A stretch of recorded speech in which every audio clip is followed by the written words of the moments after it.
Man, it is cold out. It happened. It finally happened.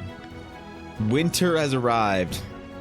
I mean, winter was already here, but like it was some like weak ass winter, you know? Winter is fully here. It is on. It is in. And I feel like I need to do something cool for our weapons tomorrow. So I want to practice today, man. I want to do some shit today. We haven't done like a proper weapon design day, magic item design, and I think it's about time for that, you know? I think it's about time. I've missed it. It's been a while, but before that, good morning, everybody. Good to see you. Good to see you all here. What's up, Cow? Good to see you. Guapo. How's it going, Sam? Dawson Tails. What's up, Viddy? Ashy. Good to see you. What's going on, Blaze? Blaze, I need to find a tiny underlight for the pineapple you gave me. I don't know where to get one, but I need a tiny glowing little pedestal to put my crystal pineapple on. And what's going on, Azura? Good to see you as well. What's up, Thorkin? Good morning. I hope you stayed away from any paninis over the last, I don't know, couple of hours, days. In general, Thorkin apparently has good times with paninis. Bad luck though. So, yes, it is time. We're gonna do a weapon design day. It's been a while. And you know what? I've been thinking about loot for D&D and my D&D game recently. And I want to sort of redo maybe my paradigm on low-level magic items, where I'm giving my players a couple of really powerful ones that kind of change the way they play a little bit. And I want to give them more options, because I feel like, in general, more loot is better in D&D. And I haven't had anyone complain about that yet so far. Although I also haven't played D&D in a while, because, to be fair, I've taken time off, man. I've enjoyed taking time off in my D&D game. Not a popular decision, though. You know, I've had multiple players ask me what the fuck's wrong. You know, they've sent me messages. I had one player send me a message and say, "Hey, did we do something? Did we make you mad? Are you mad at us for some reason? Like, did you not want to play D&D because you're mad at us?" I was like, "No, I'm just taking some time off because I need a little break from DMing week to week. I need to plan ahead, you know?" And another player messaged me who I haven't played with in a long time that said, "Hey man, didn't you say that I could that we could maybe try and play some D&D soon?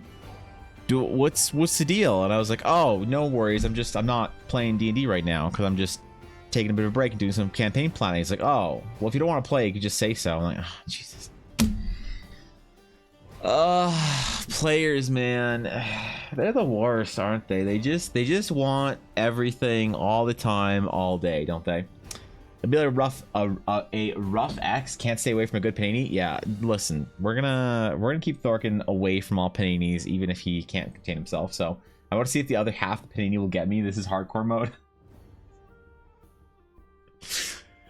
Please do not perish to Panini Thorkin. But also, good on you for making sure that a good Panini doesn't go to waste, you know? Imagine wanting to play D&D kind of cringe. No, I mean, I get it. It's just, you know, it is kind of funny where I have multiple players, multiple groups, multiple whatevers. And if I'm not playing D&D all the time, it's the automatic thing is did we upset you or something like that. Long-term DMs, no, man. Long-term DMs, no. You gotta take a break for a little while, every once in a while. So I think DM burnout is a real thing. I mean, burnout on anything's a real thing. You know, and I think that burnout is very different when you don't classify it as the prolonged exposure to an activity. But when you understand burnout differently from like maybe a work perspective and apply that to your personal life, because I think burnout really happens when you feel like the work you put in doesn't matter. You know, like if you could, if what you did as whatever your job is mattered and you got compensated for it and your time put into it was, you know, something special and you were consistently seeing rewards for that, I think people don't get burnt out, right? And so I think for D&D, DM burnout sometimes is of no fault to the players, but what the DM wants or whatever kind of changes, and the DM needs to kind of like you know, like so for a long time I valued weekly games, and I wanted weekly games, right? Because I think it was good for my players to have a weekly game. It was good for me. It was fun. But I found myself not being able to keep up with the demands of what I wanted. And I feel like I hadn't done like big epic dungeons in a while, and big, you know, huge fights with tokens and all this other stuff custom. And so like the fact that you play week to week without that fulfillment, that's what I think builds burnout. So I'm just kind of, I don't know, just chilling, just avoiding it altogether, if that makes sense. But some players think it's because they did something wrong, or you're mad at them, or you don't want to play D&D anymore, or whatever. I don't know. Players who've never run DM'd, bless them. The world spins for them, and it's great. Yeah, you know, and that's sure. I mean, some players get it, some players don't. You just gotta hope that you have a group of players that gets it, and that is okay with you changing the game once in a while. Because like, I think your comfy, cozy weekly session is always great, but you know, really after a couple of years of that, it's not like, so you as a player, you might have played D&D for like, let's say like 2 years with a group, and your DM is great and you love your DM. Your DM though has had like 4 groups before that. So your DM has been playing for 8 years with the same, you know, paradigm or whatever. So even if I think the DM has an ability to affect the player's experience more than the players can affect the DM's experience. So if you're a player and you play 4 different games 2 years each, over 8 years you'll have 4 very different games because you have 4 very different DMs.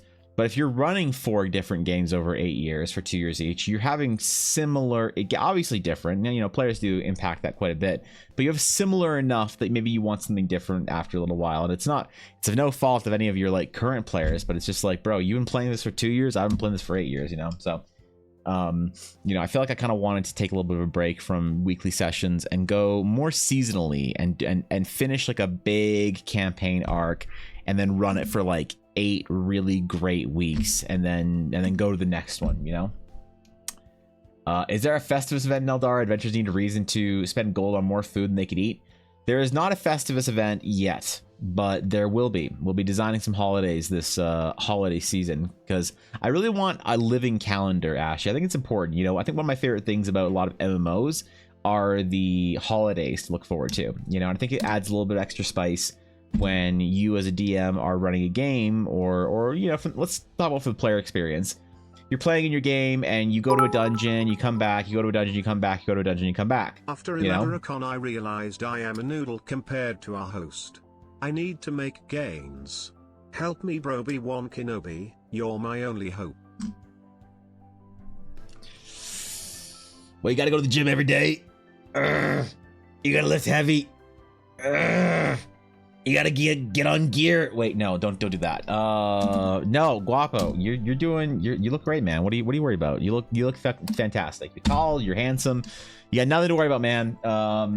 Yeah, I don't know, man. Thanks for 100 bits, but if you want some help with going to the gym and doing some stuff, I'll definitely chat with you about it. But I don't know if I'm the best source of knowledge on that. I'll be whatever knowledge I can, I'll give to you, but I don't think I'm the best for it. But absolutely, bro.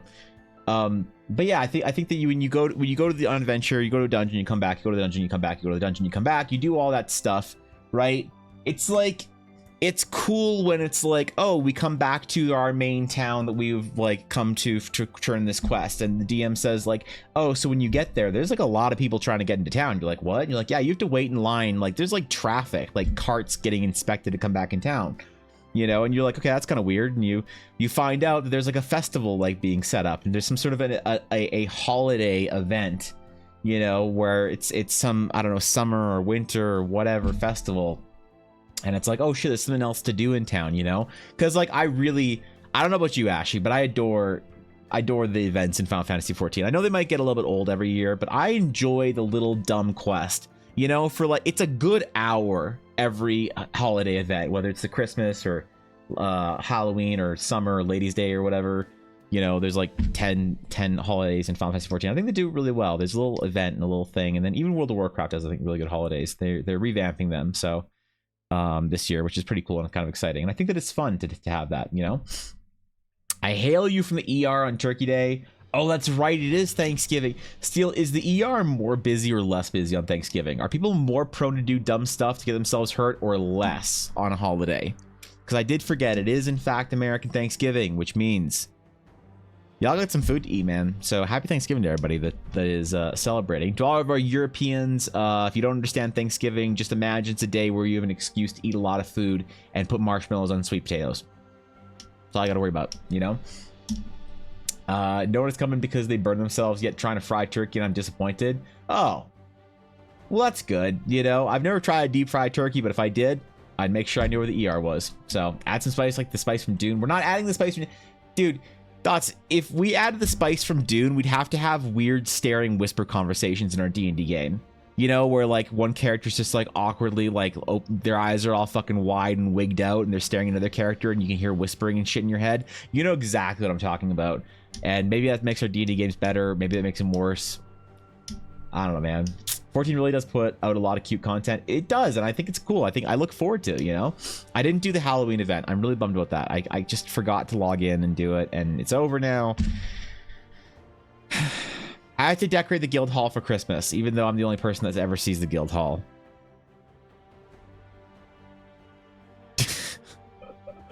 I'll still do it, man. Halloween was pretty bad, but so far it's just been flu symptoms. Aw, man. All right, well, let me know if there's anything fun that comes in. Let's know how many thumbs and fingers you need to reattach today. Yeah, are people just like, I don't know. I guess cooking days are dangerous for people. We get it. Thanksgiving is part way between Sunday roast and dress rehearsal for Christmas dinner. I love American Thanksgiving, even though we don't have it in Canada. We have a scuffed version, Sam, that's Canadian Thanksgiving. Really, I don't know why we have it. I think we're just, and why we don't just celebrate American Thanksgiving. We celebrate American Black Friday. You know, I don't know why we can't celebrate American Thanksgiving, but I like it. Thanksgiving for a lot of Americans, it starts the Christmas season. It's like late November. It's a big dinner you have with your family, your friends, whoever. You yell at grandma about politics for 3 hours. You know, Uncle Fred just got out of jail and how he's like a reformed, you know, born again Christian and trying to tell you about the gospel. And you're like, God damn it. You've got 2 new nieces and nephews you don't know. One just threw up on the floor. Grandma said that it's your problem to clean it up. You're like, I don't even know these kids. I've known them for like 2 hours. Why is it my problem? Why is my deadbeat brother cleaning up after them? What the fuck? And then you just fight with your family and your mom asks you why you haven't met a nice girl yet. It's great. You know, it's a great time, I think. And then you have the Christmas season, right? Christmas lights, gingerbread cookies, all that, mulled spices. Then you have Christmas, which is a great time, which you're less likely to fight with your family, but still not, you know, it's still gonna happen. It's just less likely. And then you have New Year's, and New Year's is the rebirth, the rejuvenation. I think it's a whole nice like cycle of holidays. Our Thanksgiving's in October. I don't really get why. I think it makes more sense for us being further north because our harvest is earlier because it's fucking cold. So maybe that's it. I don't actually know why our Thanksgiving's different, but I love it. Too risky? Yeah, it's too risky. We can't have whisper conversations in our D&D game. Let's do American style Thanksgiving in Canada. Thanksgiving next year. One more month. Why? Also, Gigantopithecus. I feel like I know the Gigantopithecus. Is this a long-winded your mom joke? Let's see. Gigantopithecus. That is yes. Yes. The primeval good boy. What a handsome ape, man. That's a great ape. I'm gonna give it a 9.5. That's a great fucking ape, man. Even if it's a mythological ape, you know, put here on the flat earth before, I don't know. What are the stories? What's the conspiracy theory about the great apes? Either way, thank you for the sub, Jerry. I appreciate it. 35 months, man. That's a long ass time. Good to see, bro. Tomorrow's Black Friday though, and glad I'm off. I look forward to hearing how many stab wounds come in. Did people actually fight each other in the US on Black Friday still? Because that happened in Canada on Boxing Day, which is the day after Christmas, which is our Black Friday, or was for a long time until we just adopted Black Friday and Boxing Day.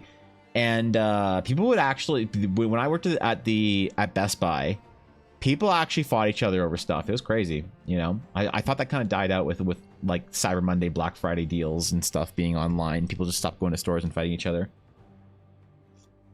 Whenever needed room to breathe in a weekly campaign without taking a month off, I just throw players-driven content that usually RP focused, throw in a mystery twist that let the players argue for 4 hours while I eat snacks.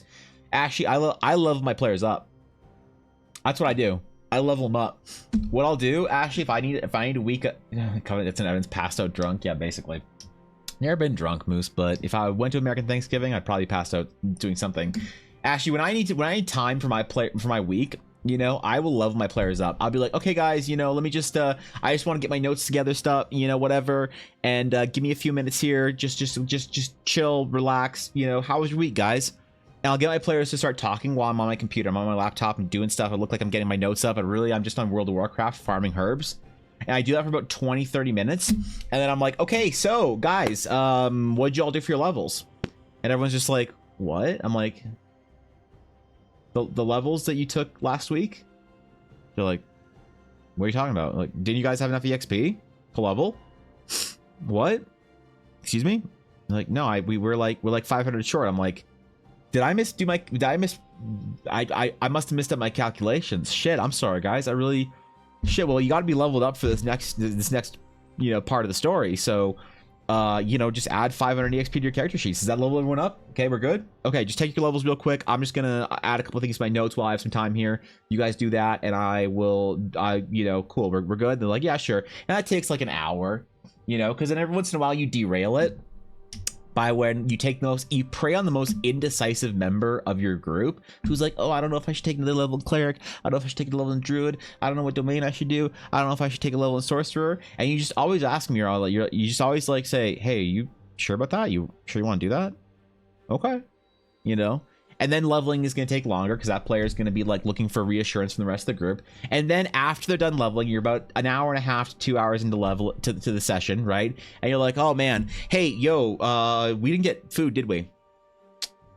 We gotta get food. All right, so then you spend like a half hour getting food and whatever, and then you like get in the game. You're like, you start the game. You're like, okay, guys, so you're in the inn. Refresh me on what happened last game, and you kind of spend some time doing that, and you laugh about a story that happened last week, and you're like, oh man, you almost died. Like, did you know you actually had to like pull some HP off that boss? And then your food gets there, and then it's like 3.5 hours into session. And you're like, man, all right, well, I don't really want to start the next leg here, the next chapter here, because I don't really want to start it like at the end of a game. So is there anything you guys want to do in town for the next little while? And then they either fuck around in town doing nothing, you know, you're like, okay, you're shopping, you're doing whatever, or they're like, nah, I think we're good. We're like, okay, well, let's just chill tonight then and relax, and then next game we're ready. We're gonna see, you guys have to be ready for next game, all right? Because when we start next game, you guys are going straight into the dungeon, all right? All right, are we all good for that? Next week we're gonna go straight into the dungeon. So you sure there's nothing you want to do in town? All right, well, just send me a message, send me a DM this week if there's anything you want to do in town before the dungeon. Because when we all sit down here next week, we're going to the dungeon, boys. You know, and so you, like, man, dude, the amount of times that I have stalled to play, and the entire time I'm playing World of Warcraft on my laptop, the entire time, okay, or like the new Pokemon game that's out or whatever, because this is what I used to do in high school and university back when Pokemon games were good. Yeah, man, that's how I do it, actually, but yours probably has more elegance in it. When you paint a picture once a year, it's your job to carve the turkey. You get a new immensely sharp knife. Unfortunately, your kitchen knives used every day are dull, and you aren't using sharp knives. Before you know it, your thumb is in the beer cooler, and you're driving to the ER. Yeah, that's pretty bad, actually. That's, yeah, maybe we shouldn't let people carve turkeys. Thanksgiving is a terrible idea, actually, when you think about it. You know, it's so much more complicated than regular dinners. So, Thanksgiving was a mistake. We should just delete the turkey or whatever. Big Turkey wants us to stay slaves to their industry, though. Their delicious industry. Yes, less, but definitely in the outlet malls. Oh, that makes sense, actually, yeah. What you misunderstand is I live near one of the most ghetto Walmarts in the US. Oh my god, that's actually true. I suppose Black Friday Walmart is dangerous.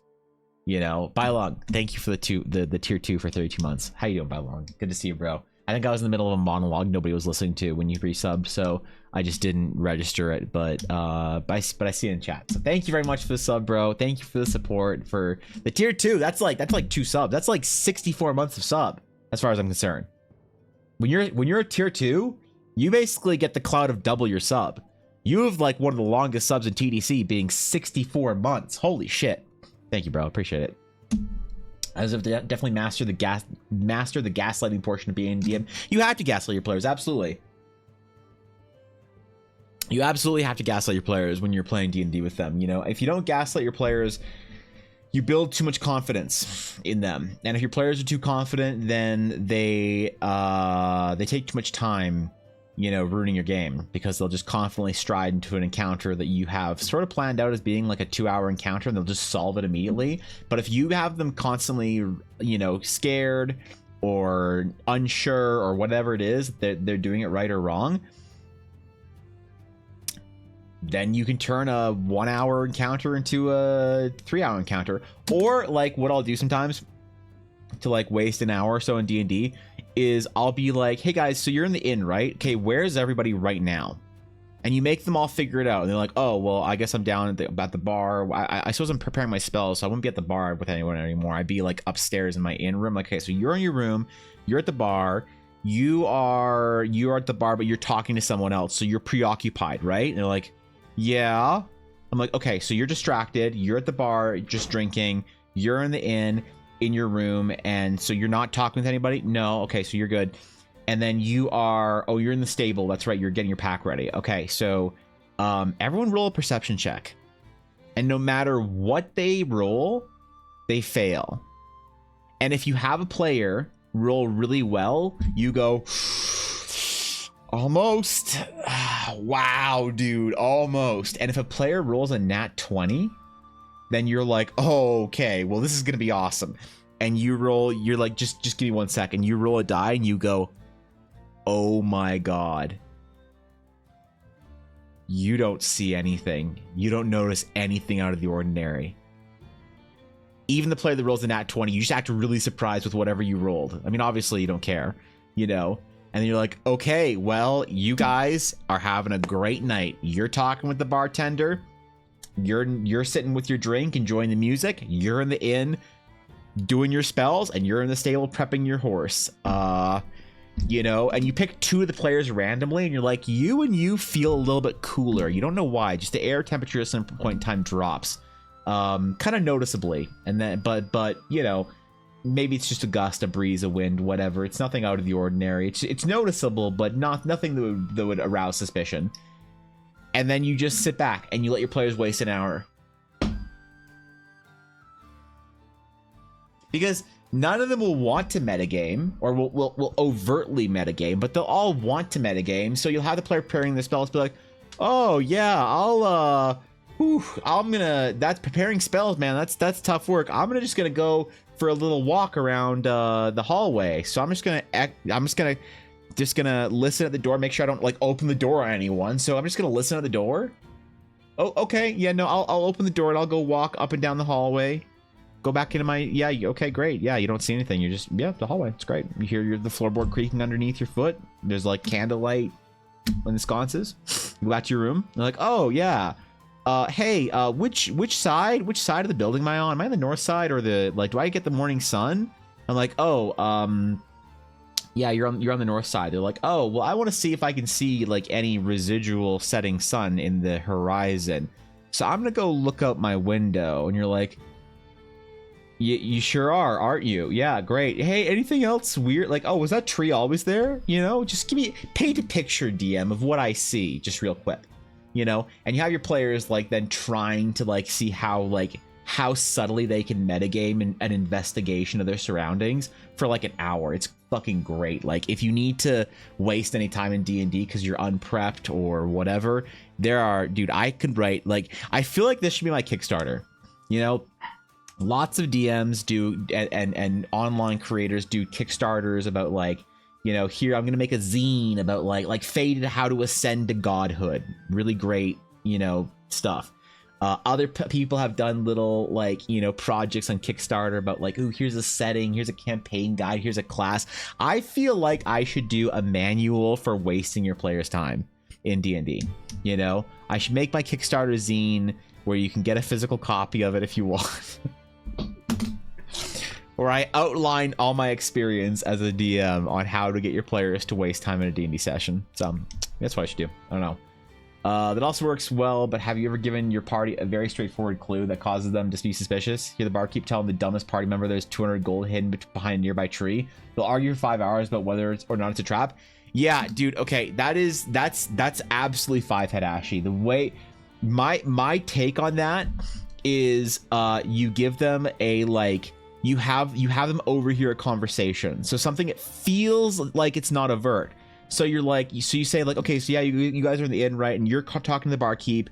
You're, you know, doing this. You're just chilling here. Okay, so you're nursing your drink, right? And you sort of have all the players, like you roll through them like, oh yeah, you're just enjoying, like I like to build immersion for my players like that. I'm like, okay, well you're preparing your spells and you know, it's lighting up your room beautifully. And you kind of like have a moment where you're like, you know, in your own space with your magic. It's really kind of, you know, a peaceful moment. You feel like you're accomplished as a mage and they're kind of like, oh wow, I'm increasing my magical capabilities and they feel good with themselves. And you give them all this, just like this kind of like innocent little thing they experience. Well, the barkeep is really interested in you, dude. Like he's like trying to like help other patrons, but he keeps coming back to you excitedly, kind of like an uncle asking you about your job, and he thinks really highly of you. Like he loves adventures and he thinks your story, like the stories you're telling him, are amazing. The player's like, oh, I didn't know it was so interesting. And then you have the other player that's just doing nothing. They're just like, yeah, I'm just enjoying the music. I'm like, okay, yeah, you're enjoying the music and you overhear some conversations, you know, some casual things around, some loud laughter. You overhear a man say that there's a treasure hidden somewhere underneath the inn, you know, a couple hundred gold maybe or something that some patron supposedly left a couple of weeks ago and no one's found it yet. Anyway, you're in the stable, you know, brushing your horse and you know, her coat is really healthy and beautiful and you're taking care of her and you move on immediately. You don't linger on it. But your player will. They won't get that out of their head. And the other players listening will all hear that too. So they're like, okay, great, yeah. So we're here, yeah. The stable brushing your horse. Anyway, so what about the gold? What about the gold? Like, oh yeah, you just overheard two people saying that apparently there was a patron that had been here a couple weeks ago and they had to leave a stash of gold somewhere in the inn, like in this. They said the cellar or something like that. It's, you know, they don't know. They're just they weren't sure. They've heard the rumor. Somebody said they saw it, but they don't actually know themselves. So, you know, and then that's the way that I like to give those overt cues, so that my players will then waste 2 hours trying to find gold in an inn that doesn't exist. You know.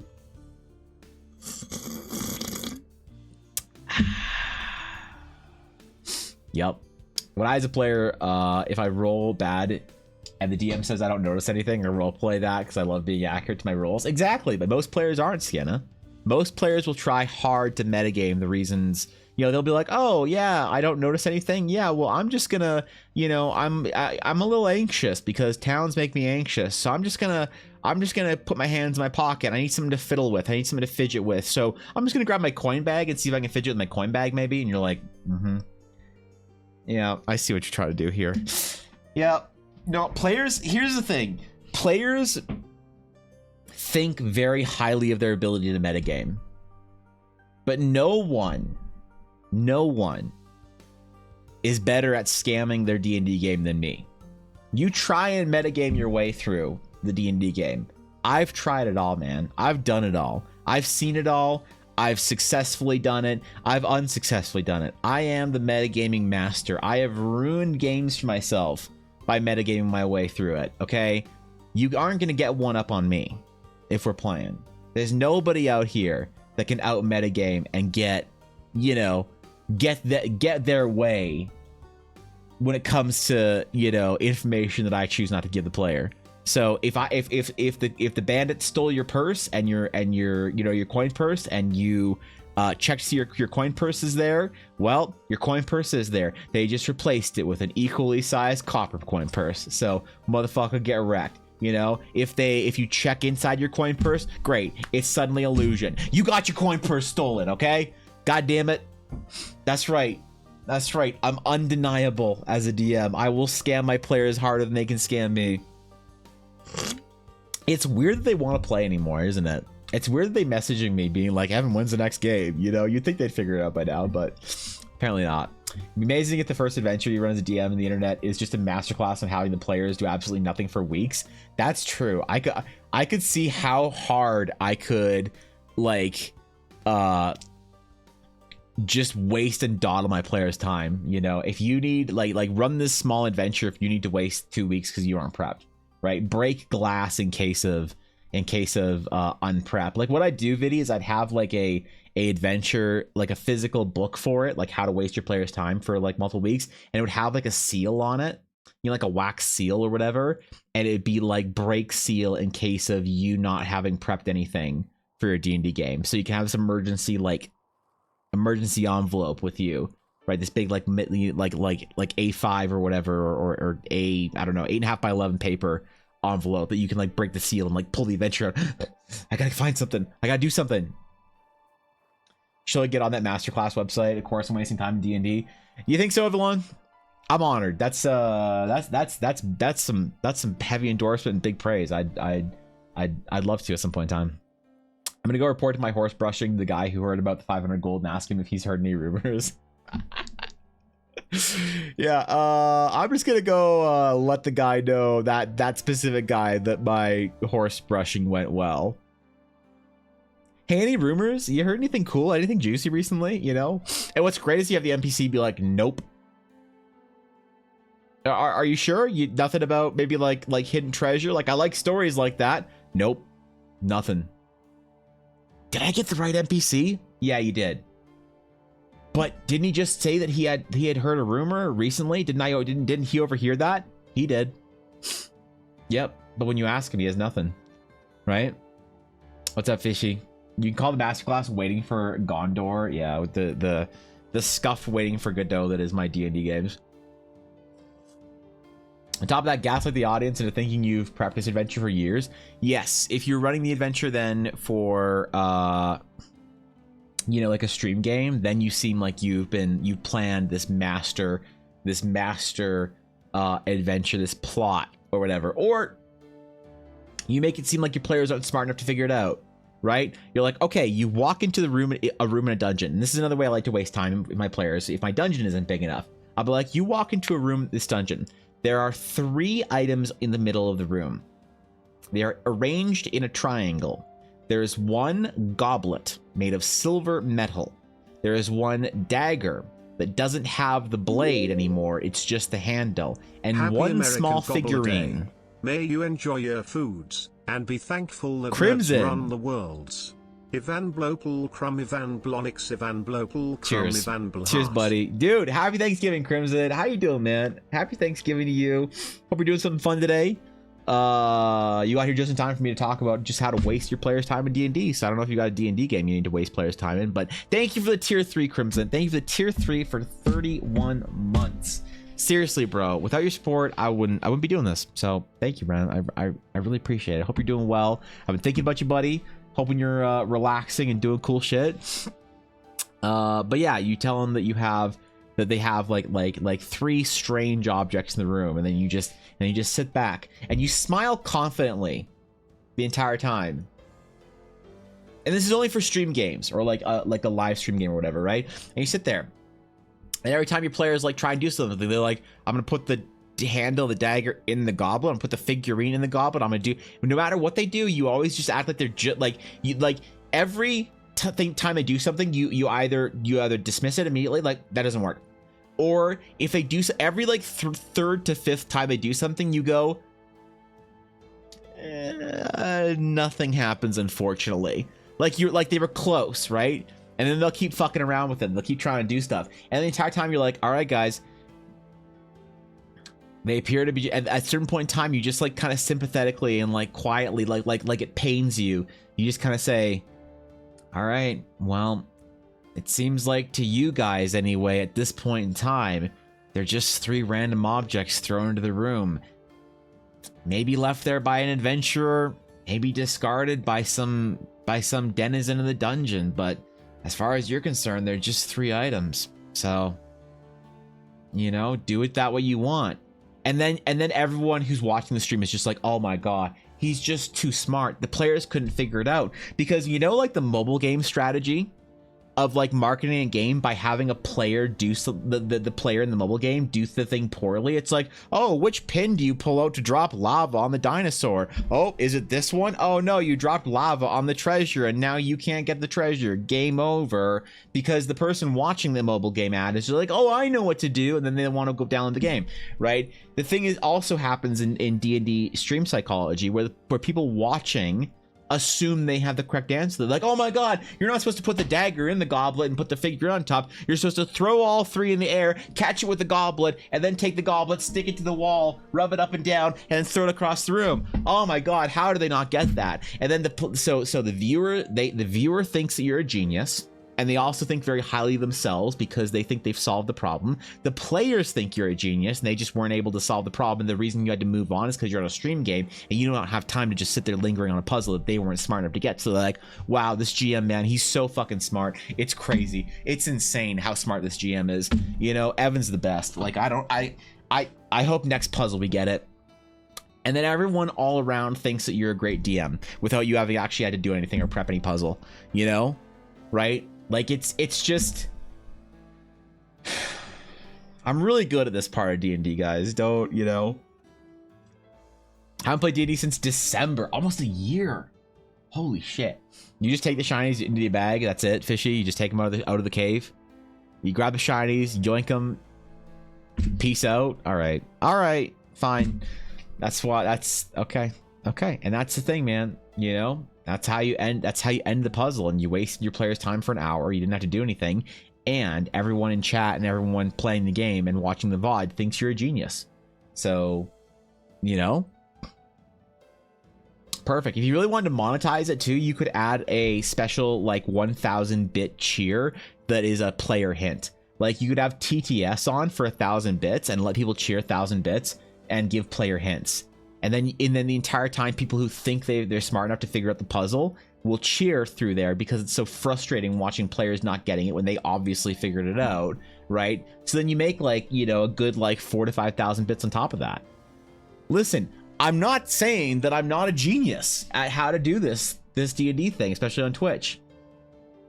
But I am saying you can be too if you buy Evan Blair Art's guide to wasting your players. No, okay. Maybe I should market it as a fake Kickstarter campaign. That'd be pretty good, actually. I sell the cup and chant the dagger. Yeah, all right, man.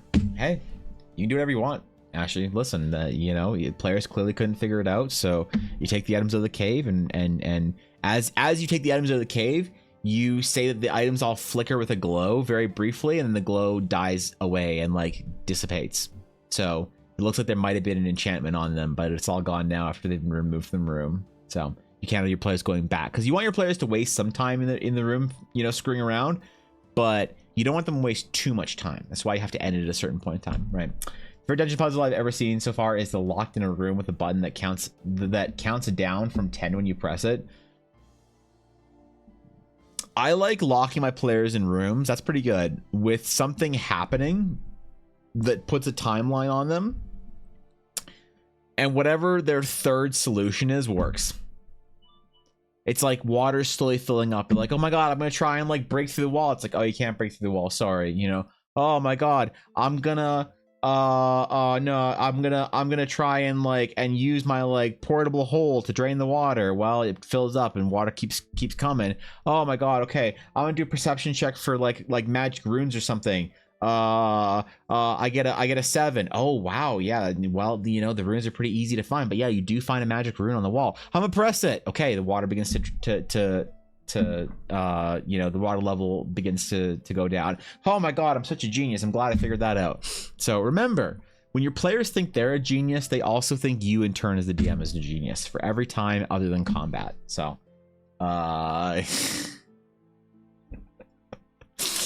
oh god, listen, man, I could go on about this for hours, running the masterclass on how to waste your players' time. That's the only thing. Like, I think that it's really cringy when people try and like sell their authority on D&D based on how long they've played the game. Because like realistically, if you've played the game for like 30 years, it doesn't make you a good DM. There's people I've seen who in their first D&D game have out DM'd DMs that have been playing since 2nd edition. So it's always super cringy when somebody tries to like market their authority or whatever, or like give themselves some sort of props for being like, wow, as a GM for 10 years, my opinion on this is that thing is bad. It's like, no one cares that you've been DM for 10 years.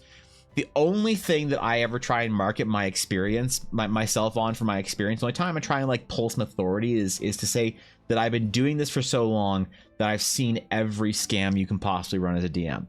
And so this is where my experience can come in. Doesn't make me a better storyteller than you if you've been running D&D for a year and I've been running D&D for 20 years. Doesn't make me a better combat designer or whatever than whoever if they've been running D&D for 5 years, right? Doesn't make Matt Mercer a better DM because he's been running D&D since he was 7 years old and he's like 50 or some shit. I don't know, man. I don't know how old Matt Mercer is. I think he's in his early 40s, but you know, none of that matters except when it comes to scamming your players. So what's good, Nick? Good to see you. Gunblade drawing. We maybe actually do a gunblade drawing today. DMing is just the subtle art of manipulating your players. It is. You have to be at least a little bit. You have to be at least on the left side of the sociopathy scale to be a good DM, Valar. Like, you know how like doctors have to be like somewhat disassociated with their patients. So doctors are actually like, you want a good doctor is like at least somewhere like towards the sociopathic end as opposed to the empathetic end of a scale. You know, like on that social scale or whatever, you want them to be a little bit closer to sociopathy. You want a good DM to be a little bit of a sociopath too. Because if they can't, like, if you as a DM can't just outright manipulate your players for nothing other than your own enjoyment, they're not going to have a good time, right? Because remember, when you're manipulating them, you're doing it so they think they're smart, or by extension, they think you're smart, and then they're happy to be there in your game. It's all about gratitude, man. If they're like, wow, my DM's so smart, I'm so happy to be here, then they had a great time that night. It's all about making sure they have a great time, and then charging a sub fee for your D&D game. Sorry, sorry, did I mute myself for the last part there? I think I forgot to mute a cough real quick. Mods, delete the VOD, delete it. What do you want for a present? I might build you a care package. You get Crimson. You don't have to build. You don't have to do. Come on, bro. No, you don't have to, dude. You do too much, Crimson. You do too much, man. You've done way too much for me and Ella. Like it's not even. I'm just. Crimson, I know how busy you are. I mean this honestly, okay? Like, meme DM shit aside, I'm be real for a minute. I know how busy you are. I know that life has returned to normal since my days of streaming in COVID. I know a lot of people are doing stuff. I know jobs have changed. Economy's rough. Lots of shit's happening. I know it's harder for people to make streams sometimes. And so the fact that you spend any amount of time in my stream that you're able to stop it and say hi once in a while, it really does mean the world to me. So you don't have to do anything but be yourself, buddy. Does this hurt the players? Yes. But does it make them for a better story? Yes. Then do it. Exactly. You're trying to believe your own lies. I'm manipulating you for your sake. You know? Yeah. There you go. See that? Yeah. It's you got it. You're doing it for their own sake, Valar. Yeah. Precisely. I love setting up combat encounters that don't scare my players, but just make them a little bit stressed out, like having a timer during combat that doesn't actually result in anything, never clarifying what the timer is for. Dude, I agree, Weasel. That's one of the best ways to make combat a little more stressful, but like make it kind of fun. My favorite way of creating a timer is actually one of my favorite combats that I run in D&D sometimes, every once in a while, Weasel, is falling combat. Like, you know, Gandalf and the Balrog falling? I'll do that with my players. I'll be like, you all plummet off the bridge. And the player's like, oh my god, what happens? I'm like, well, you're falling. You appear to be falling into an endless abyss. Who knows? But the enemy sort of flaps his wings over to you and tries to attack. And they're like, oh shit, we're still in combat. And then you give them that combat. And then just as combat's ending, then they sort of, you know, hit a magic cloud or whatever that, you know, pulls them into a side shoot like Luke Skywalker in Cloud City or some shit, you know? You know what I'm talking about. I like to make players travel through shifting landscapes and throw almost unbeatable counters at them accidentally. Oh yeah, just very casually. Yeah, I get it. I got a DM one time who told me I was a bad player because I was a DM player. Oh no. That after I used my backstory in a way that was made my PC not want to go in a certain place, which disrupted his plans for the game. And I was like, sorry, but my character will not go there because of X, Y, Z. If I had a player say to me, I'm not going to go there because of X, Y, and Z, I would look at them and I would say, oh shit. Okay. I understand.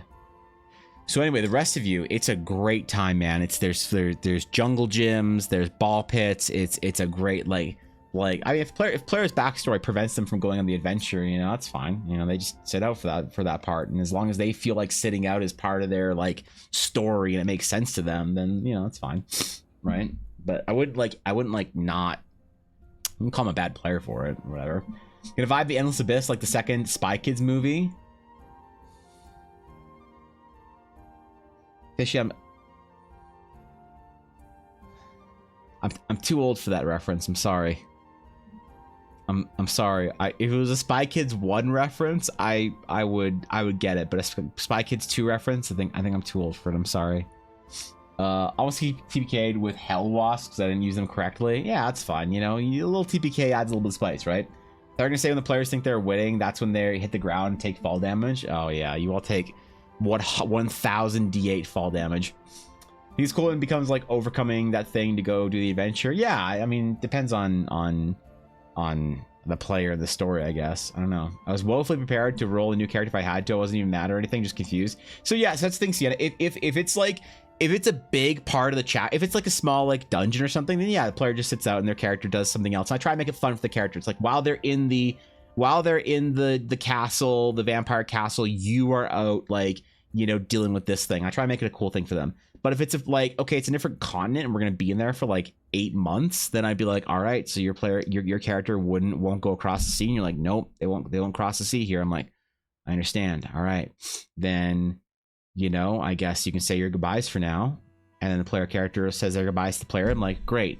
Hey, Sienna, can you roll a character that actually wants to go across the sea, please?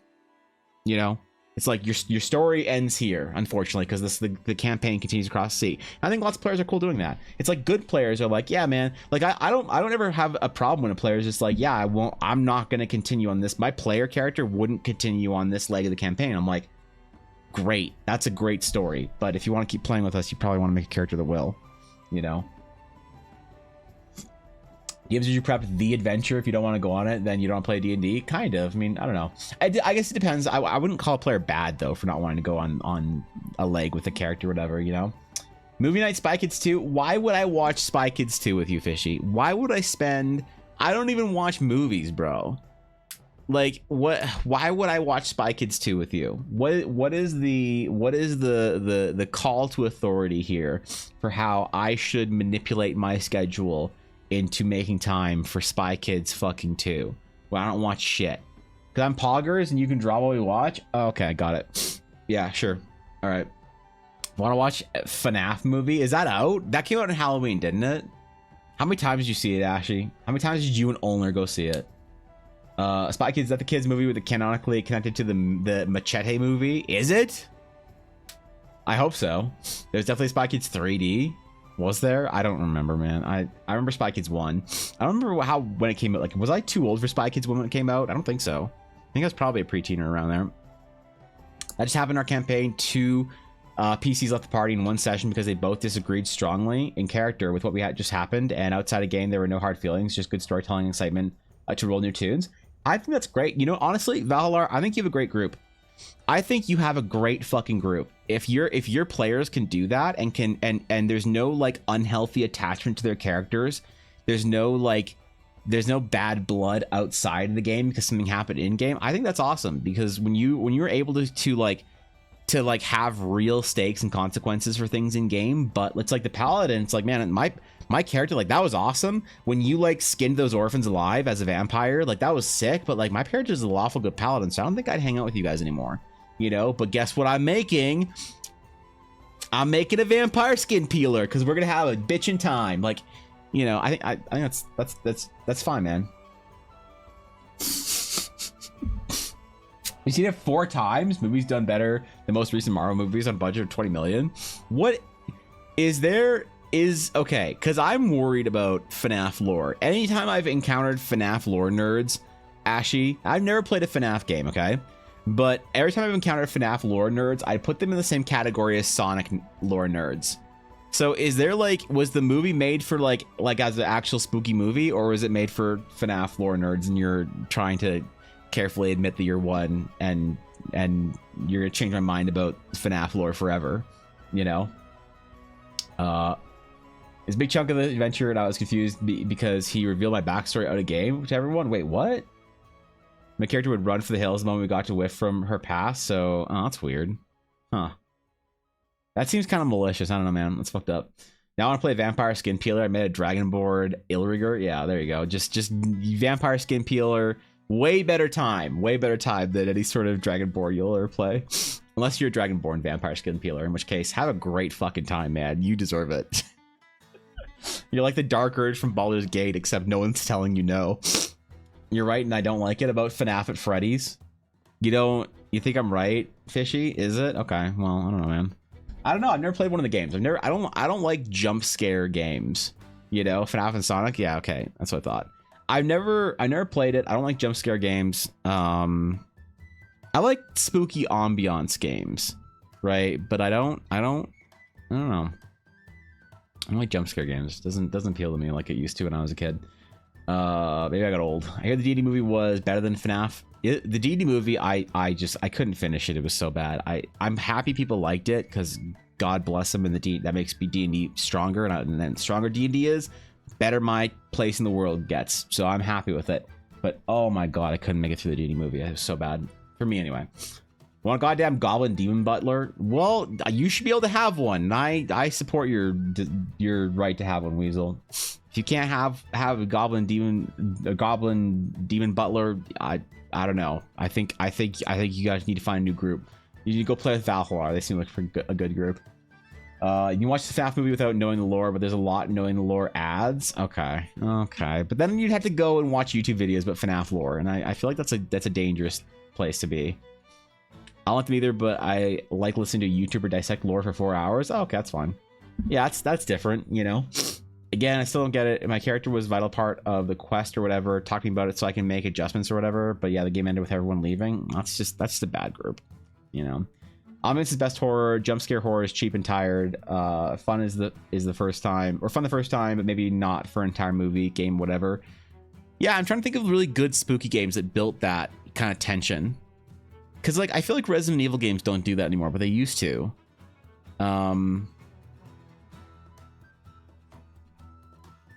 Oh, you know what? You know it's a great game. So it has some jump scares in it, but is mostly a spooky ambiance. Have you ever played the game Welcome to the Game? It's great. I love that game. It's my favorite spooky game probably in recent history. But Welcome to the Game 2 is Welcome to the Game 2. They're like kind of like a hacker, like dark web. I don't know. It's hard to explain, but it's a really great game for ambiance. Also, it's PETA from Hunger Games, and there's a wealth of jokes to be made about that. Who or what is PETA from the Hunger Games? I think I've seen one Hunger Games movie. I think it had a chick in it with a longbow, and that's about it. I don't remember. I haven't seen Hunger Games since it came out, honestly, so that's probably like a decade and a bit. BioShock did it on the first playthrough as a creepy and a fun way. Yeah, BioShock is a good example. Yeah, you're absolutely right about that. BioShock, the great example. Yep, exactly. COC 6th or 7th edition is very much ambient horror. Yeah, I feel like that vibe is better, you know, for, I don't know. It's the bread boy. PETA from the Hunger Games is the main lead in FNAF, and live action Shaggy is also the main character, or in his main character. See, I feel like I'm just so out of the loop on this stuff, man.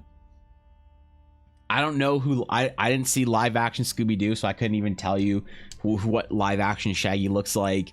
I don't even know what's going on from Hunger Games or whatever. I remember one character, Katniss, and that's it. I'm just out of the loop on cinema, man. I'm just so out of the loop on movies that I feel like it's almost irrelevant to expect me to know anything, because I still, like, even movies I want to see, even movies I desperately want to see, I haven't seen. Like I want to see the new Disney movie Wish. Ella showed me a trailer. I want to see it. Probably never going to until it comes on Disney Plus and Ella makes me watch it one night. You know, I haven't seen Dune, right? The new Dune movie. And I wanted to when it came out. I wanted to see it in IMAX. But you know what I did do? Instead of seeing the movie Dune, I sat at home. That's right. Detroit Become Human isn't a horror game, but the way it painted the world and tension was huge for me while I played it. Oh yeah, I watched some playthroughs of that. That game looked great. Mostly surprised by how Bloodborne has been kind of scary for me. Yeah, actually the Souls games do a good job of that too, don't they?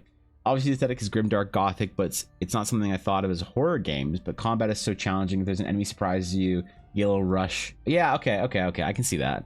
Yeah, Bloodborne's the best at that of all the Souls games, right?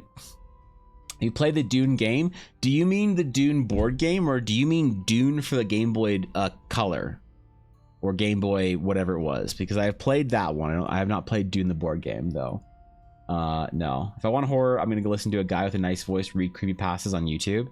Do you want me to read you creepypastas, Fishy? Do you want me to just read you creepypastas about Sonic lore? I'll do it. New Doom movie is great, but I might wait till the second is also out to watch them together, so definitely split awkwardly. That's what I was worried about, and I'm totally okay watching the Dune movie like late and like watching the first one at home and then going into the next one, you know, in theaters. Maybe that's what I'll do. When's the next one coming out? It's like a couple years from now, isn't it? Bloodborne's better. Best for ambiance. Elden Ring was fantastic for gameplay. Dark Souls 3 so far has been a great blend of both. Everyone seems to like Dark Souls 3. It's like Dark Souls 3 seems to be the best Souls game that most people say. Some people say Elden Ring, but I think most people agree that it's Dark Souls 3. And they all say Dark Souls 2 was the worst. And I think it's just because of the de-leveling thing or the de-health thing, isn't it? But again, I'm not a big Souls game enjoyer. I don't like that kind of progression really usually. Last Souls game I played was Dark Souls 1. It was okay. I played Demon's Souls. Didn't really enjoy it. Played Dark Souls 1. Gave up halfway through because I just wasn't feeling it. And I haven't played a Souls-like game since. So, Elden Ring might win me over as soon as it's not $70 fucking. So, actually, is there a Steam sale? Is there a Black Friday Steam sale? Yeah, there's usually a Black Friday Steam sale, isn't there? Let me get it up. I'm gonna watch this Scott Pilgrim. Takes off soon. I heard it's good things about it. Scott Pilgrim? Jesus, that's an old cutback. I think the hot chick in Scott Pilgrim played Hera in Ahsoka. Whatever her name was. The November Ottoman sale. Oh, Anno's on sale. I fucking love Anno. Age of Empires? Okay. What else? Pathfinder, Wrath of the Righteous. Now that's how you do tieflings right, man. Pathfinder tieflings better. What else? Mass Effect Legendary Edition. Maybe I'll actually play that because I haven't played. This is the remastered version, right? I haven't played Mass Effect in a long time.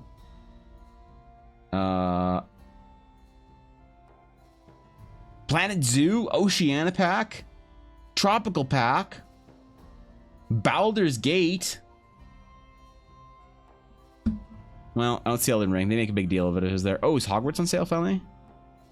Hogwarts is on sale. Maybe I'll play that. No, $50 is probably still too much for that game for me.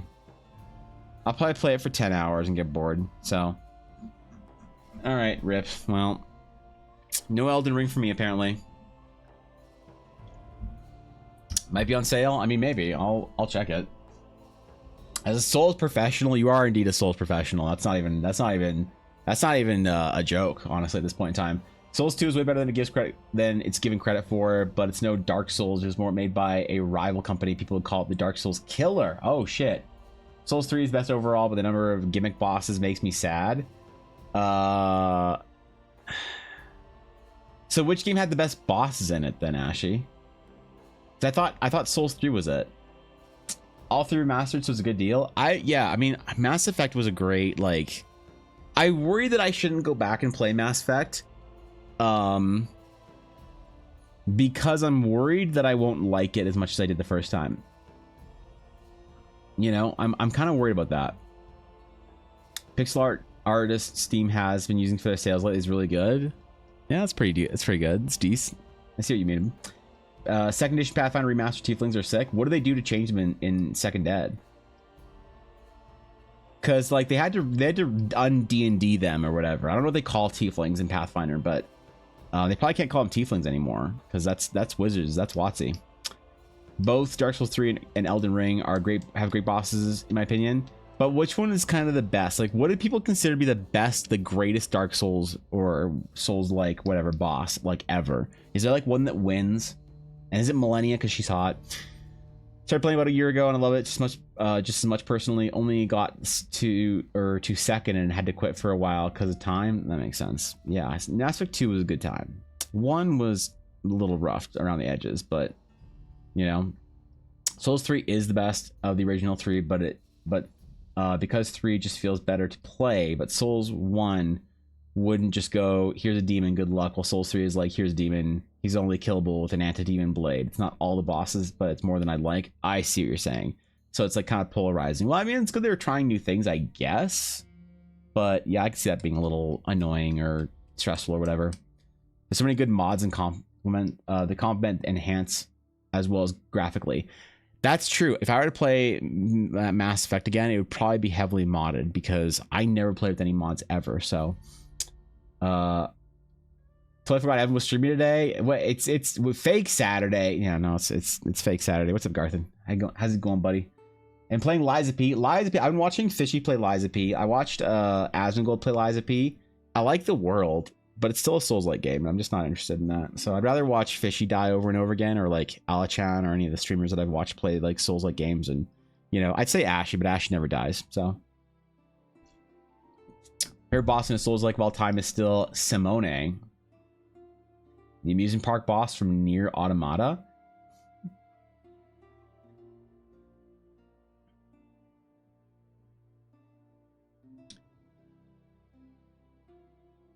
Is Nier a Souls-like game? Really? I didn't think that Nier was a Souls-like. Cause like, Master Pathfinder 2nd Edition, they made Asmar and Tiefling the same species and changed their name to something else. Oh, okay, that's pretty cool. Final Act of 1 is still one of my favorite. Walking along the Citadel in Zero Gravity as it falls apart is so epic and tragic. Oh yeah, man. I kind of want to play it for the story again. Code Vein Lover myself. That's because you're a weeb and a loser, Fishy. That's why. So, all skating game mods. Okay, we're not installing any game mods into my Mass Effect playthrough except for the ones that are required. Okay. Legendary Edition has all 3 games and all the DLC as well. I think I played all the DLC. Like I can't think of any. I don't know, man. Nier is not a Souls-like game in my opinion. Is it? I didn't think it was because I liked it. No, it isn't. Yes, it is. Wait, really? Souls-like gets loose in definition. Some people call any enemies respawn in the game kind of hard. Souls-like. Breath of the Wild, Tears of the Kingdom are Souls-like. Okay. I'm not saying Viddy's wrong. I've just never heard anyone say that called Nier a Souls-like game, but I could kind of see it. I think it's fair to call it that, even if people disagree. I just didn't think that it was, the general agreement was that it was a Souls-like game or whatever, right? People call Remnant a Souls-like, and I very much disagree. Isn't Remnant the one that everybody hated because of like bad like boss glitch or bugs or whatever? Or bad hitboxes or whatever it was for Remnant? I can't remember. Google says their only similarity is that you leave a body. Oh, okay. Okay, I think that makes sense to me. I call going outside of Souls-like. Going outside is very Souls-like, and I don't like it either. I had to go outside so much this last weekend when the mods were here. I'm not doing it again for an entire year. Guapo said some shit about American Thanksgiving next year. Bitch, I'm gonna still be tired from last weekend next year. Okay? I ain't doing shit for like 3 years. Okay? I ain't going outside. I ain't going out for no damn zoo lights. I ain't going out for no damn steak. I'm gonna stay at home and I'm gonna enjoy my weekend. That's what I'm gonna do. I can be wrong. I take it. No, I'm not saying you're wrong, Vid. I'm just intrigued, I guess. You know, I think you're absolutely within your right to call it a Souls-like game. I just never have heard anyone say that, because that's the reason I'm just intrigued is because I wondered if there was then the possibility for me to enjoy Souls-like games. If it's simply the combat style of Souls-like games that I or most Souls games that I don't like, you know, or the art style.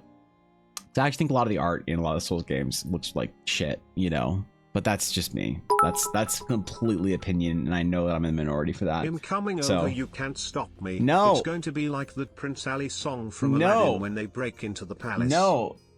Prince Guapo is not fabulous. He Guapo of Babwa. No, I don't care how many men you're as strong as. I don't care if you face galloping hordes or 100 bad guys with swords. You don't get to just Prince Ali your way into my house and make me go outside again, okay? You can come over. It's just gonna be boring, you know? Because like Ella Volin told me that y'all were coming over for Eldaracon, and I was like, sick, what are you guys gonna do? And she's like, oh, you're coming. And I'm like, fuck, damn it. So you guys can come over again, but I'm just gonna sleep in, and I'm gonna sleep in. I'm gonna enjoy my days. I ain't gonna be tired out. I'm gonna retire early. It's like 7 p.m. I'm going home, you know? And I didn't start my computer for 3 days. And that's tragic. And then everything was broken when I restarted it because Dasher was the last person on it. If you ever want to get into a Souls-like, just let me know. I kind of do, actually. We can Elden Ring seamless co-op and rumble about the joys of trolling our players. I would actually... There is part of me that would very much be down to that, because I think that a co-op Souls game like Elden Ring would probably make me far more invested in doing it if it was something I could do with a friend. That would probably sell me on it more than just like, okay, it's Dark Souls 1. There's a guy that looks like the fish game from the Sega Dreamcast, and you got to talk to him, and he wants to end the world. But this other guy wants to save the world. Now, what I have done is I have watched a 3.5-hour YouTube video about Souls lore. And I don't regret it whatsoever, because it was awesome and also really bad, but bad in a great way that I'm stealing from my D&D game. So we still are in the intro steal. I've only been live for like, I don't know, it's like 12 minutes after the hour, so about 12 minutes. So we're doing about probably a 15-minute intro today, I think. How's Weapon Drawing Stream? Weapon Drawing Stream is going well. So far we've decided that we can scam our players out of their time. I think, Nick, really the weapon we've designed today is the weapon for DMs, not for players, and that is the weapon of skamazing and gaslighting your players. And I'd like to formally announce my first Kickstarter, where it's going to have a $1. Actually, can somebody figure out for me what the minimum amount of a Kickstarter you need to like fund is? Like, can I do $1 Kickstarter and do a project? Because what I want to do is I want to be like, oh my god, the Kickstarter funded like 1,000% within the first hour. Like, I want to do a Kickstarter for this guide, the DM's guide to how to waste your player's time. I'm gonna make it like a 10-page booklet or whatever, and I'm gonna have a Kickstarter where you can buy the digital version of it for $5, or you can buy the physical version of it for $15. Okay, that I'll print myself with proper original art, and then I want to have the Kickstarter goal be $1 singular dollar, so that I can brag about how overfunded I am and how quickly I got overfunded.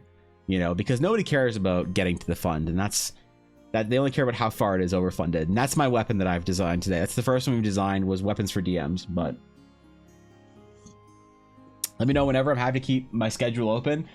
Fuck yeah, honestly, maybe closer to the end of the year would be fucking sick. Like a cool, like, just cozy game streams, like after or around Christmas, after like all the work is done. Because I kind of like try and take the last 2 weeks or so off of like really doing new shit. I honestly I just kind of coast for the last 2 weeks of the year and just try and have fun. So first comedy, make sure that the entire first chapter is stalling the reader. Oh my god, dude! The first chapter will be just complimenting how smart and intelligent the reader is, and then at the end of it, I'll say, so now I've stalled you for 30 minutes, and if you got to this point, now you understand my credentials and how good I am at this. You know. Time for turkey. I'll be taking my leave. Gobble gobble. All right. Have a great rest of your day, Viddy. Have a good turkey day. Enjoy. Have fun. Do whatever turkey things you do. All right. So I want to do my November item today. So we need to make a magic item. We need to make a weapon. A weapon most foul. The question is, what weapon do we design? Cooking and watching. Atari, be careful. What are you cooking, buddy? Tell me the menu. I'm very invested emotionally in people's Thanksgiving menus. It's a genuine thing to place your goal at something you can get in a day or a week, because then it gets a lot of publicity and you often actually get the funding you need. Exactly. So what I'm wondering, Fishy, is what is the minimum that you can do on a Kickstarter? What is the minimum? You know, fuck it. I'll just look it up. I'm sure it's an easy answer, right? I'm worried it's not. What is the minimum amount you need for a Kickstarter? If your project's successfully funded, Kickstarter applies a 5% fee. There's also additional fees for payment processors. What is the minimum and maximum amount I can pledge? Our rules.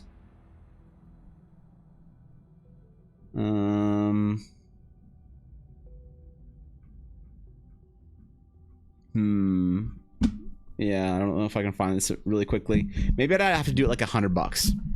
You know, $100.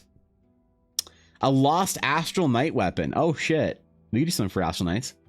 Love doing YOLO streams around Christmas. There's something about it, right? There's like the end of the year vibes, Ashley. You know what I mean?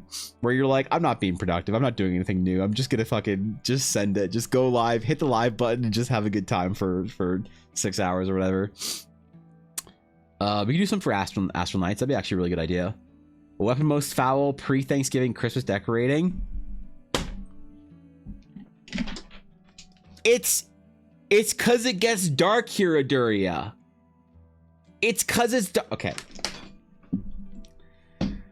Turkey green bean casserole, mashed potatoes, asparagus, and mac and cheese. Potatoes have been perma-banned from my house. Wait, sweet potatoes? Oh, sweet potatoes been perma. Why is the sweet potato been perma? You know what? Sweet potatoes perma-banned. I'll just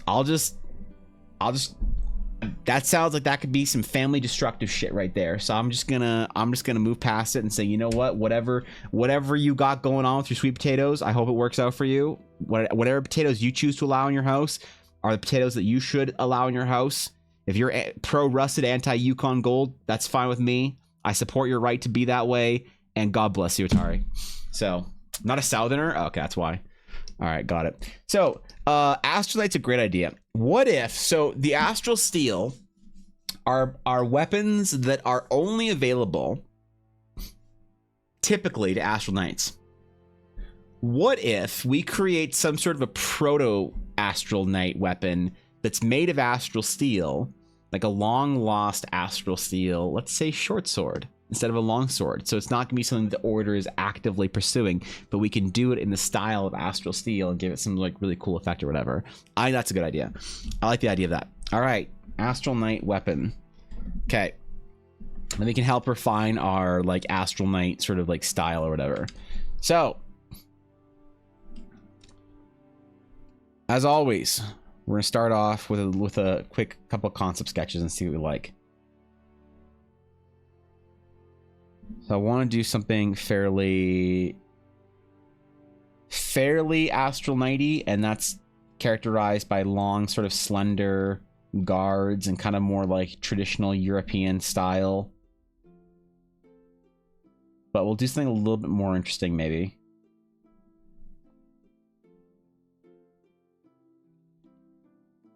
Truly, I think Elden Ring streams with Ashy would be fucking dope. Better than my idea of Ashy teaches me how to play Yu-Gi-Oh! Which Ashy would totally do, but also that'd be a bad time for me because I would just get roasted by her chat for 4 hours straight. Magic player doesn't know how Yu-Gi-Oh! Works. Lame. They wouldn't be wrong, but still, you know. Maybe I'll become a lore counter streamer. It's like a jailbroken item, iPhone as an astral item. Yup.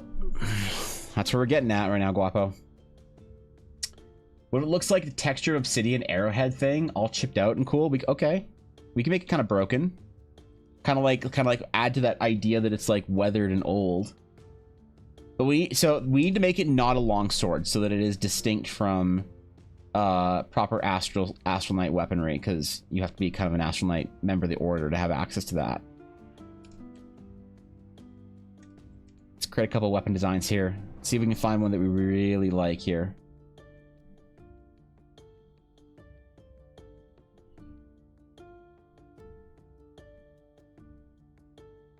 And we'll make sure we go in and do all the details on it and make it super pretty. And I want the guards to be a little bit non-functionally long on it. That's one of the characteristics of it.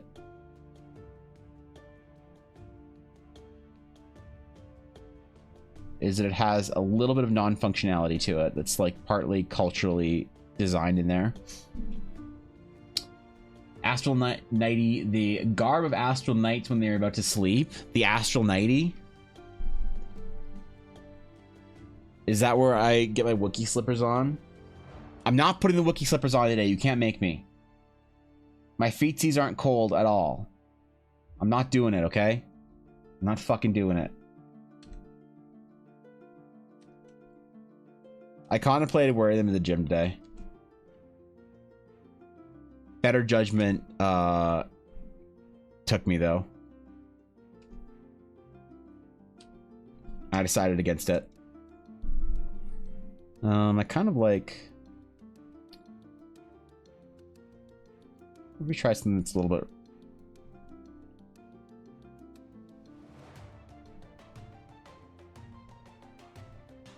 almost rounded.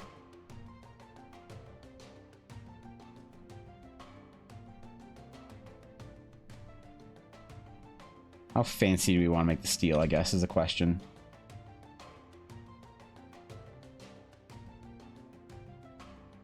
I kind of feel like I'm inspired by paladin weapons from Final Fantasy XIV. But considering the only person that knows what I'm talking about is Ashy, I can kind of schmaz and rip it off and no one will think that any less of me. So, Astral Knights only wield blade weapons. They only wield long swords, yes. Astral Knights, on an order level, only wield the long sword. It's part of their martial training, where they're only trained really on one weapon. It's part of their culture, I guess. What about the Turk Lever? No, we're not... Come on, man. I'm not making a Thanksgiving weapon today. You can't make me. You could, well, you can pressure me to it, but I might still. I've been digging and poking around Kickstarter. All I can find is the funding goal is an amount of money the creator needs to complete their project. Oh, so I can make a funding goal of $100 for this. But it has to be high enough the Kickstarter doesn't think it's a joke. So low enough that I can meme on it, but high enough the Kickstarter thinks I'm serious. Right? That's basically the rules, Sienna.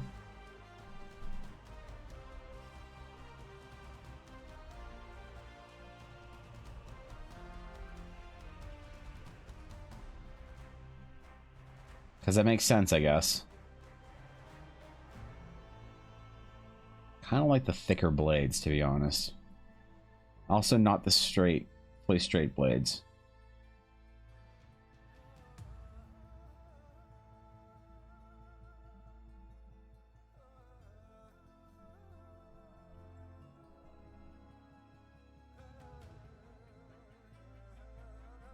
I think I like this silhouette though. We're slowly refining.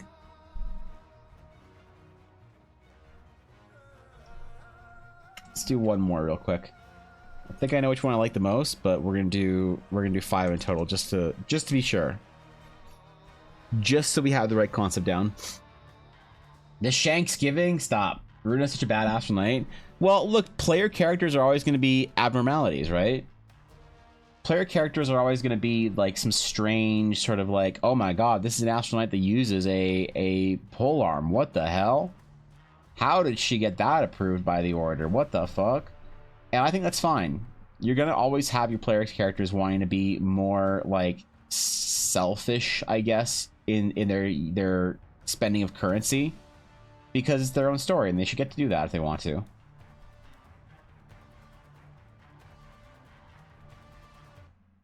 So I don't think there's anything wrong with that.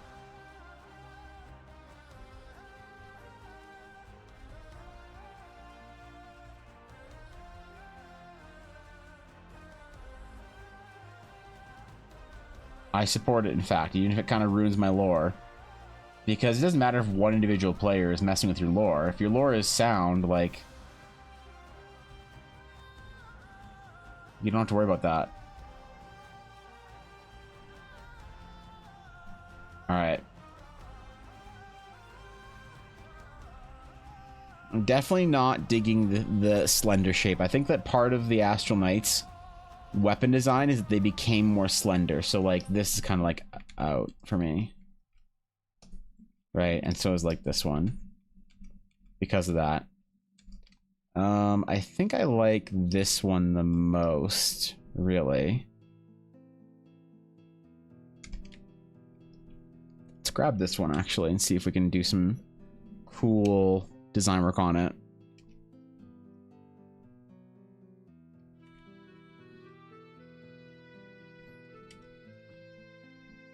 And create an Astral Knight weapon that a regular player can grab a hold of.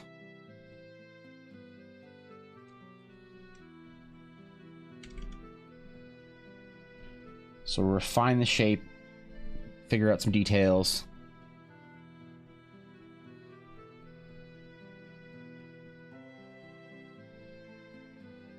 Let me figure out what part of this is actually like hilt and what part of it's actually astral steel. Spend $1,000 paying creators to promote your Kickstarter and set the goal to $2,000. Damn, that's actually that's genius. I prefer my blades when they're... Wait, I prefer my blades when they're gay? Yeah, look. Just because I want my blades to be a little bit more curvy than your average straight sword doesn't mean I want to invite any weird fanfic about me and the Astral Knights, okay? That's not what I'm trying to propose here. No scimitar, short swords, or great swords. Nope, they only have one specific longsword. The entire order is trained on this one longsword. All their techniques are built into this longsword. It is a lore focused order that is supposed to provide more of a lore storytelling platform than it is a player experience. And if players want to be part of that experience, they can. But I'm thinking about lore first, and I like the idea of the order being more sort of like rigid in how they practice their arts.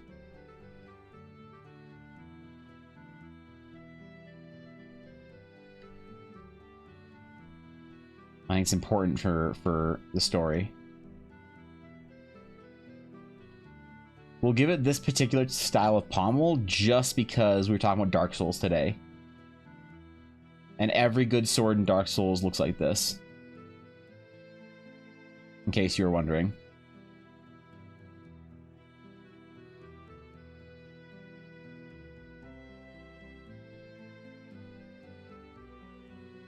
And the rune ruined it by turning into a Legend of Zelda weapon right after. So MCU is failing. Why is the MCU failing? What movie did poorly? I'm always down for a little MCU failure. I don't know. I'm gonna appreciate the memes at the very least.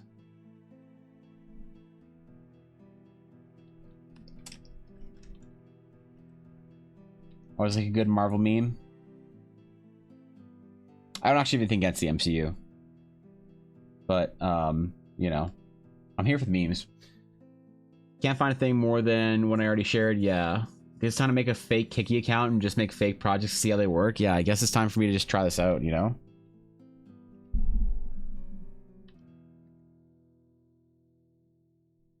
We have to figure it out ourselves. We have to make this project, and we'll call it a TTRPG satirical entry. And see how people feel about it.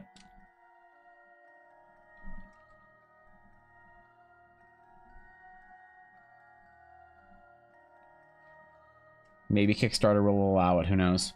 They'll still get paid, so. MCU's been failing long before the Marvels came out? Wait, what? Marvels? What happened to the edges or what happens when the edges touch them? Do they have magic that stops the blade from cutting themselves? Wait, what? Who does? I'm confused. I think I missed something in chat. Just National Night and the boys vibing the hot springs together after the day of adventuring. Look, it's not like they're playing World of Warcraft on somebody's bed, Ashy. But if they wanted to, it'd be fine, you know? Alright? I'm not going to be mad about it. Pretty much everything past Endgame is done poorly, but the Marvels is a hard fail. Oh, no. Did that just come out? And wait, who is the Marvels about? Is it like some WandaVision shit? Because keep in mind, I stopped paying attention to Marvel, really. Like, I got Marvel fatigue and burnout after Age of Ultron. So I haven't seen anything after Age of Ultron except for maybe like one movie like the Guardians of the Galaxy or whatever. So I'm like very much not in the know when it comes to Marvel. I basically wanted to wait until I wanted to watch Marvel movies again, and then I'd have all these great Marvel movies waiting for me. But it seems like people are unsure as to whether or not those movies are great or not. I'll probably still watch them one day, and even if they're kind of trashy, like, they're still fun, you know? Even a trashy movie can still be enjoyable. Trashy movies, trashy games.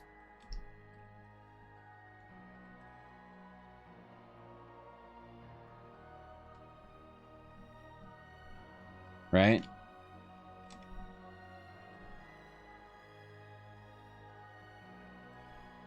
How do you feel about this blade shape? Because I think I kind of like it, actually. Don't know anything against MCU movies, but they are definitely worse than people make them out to be.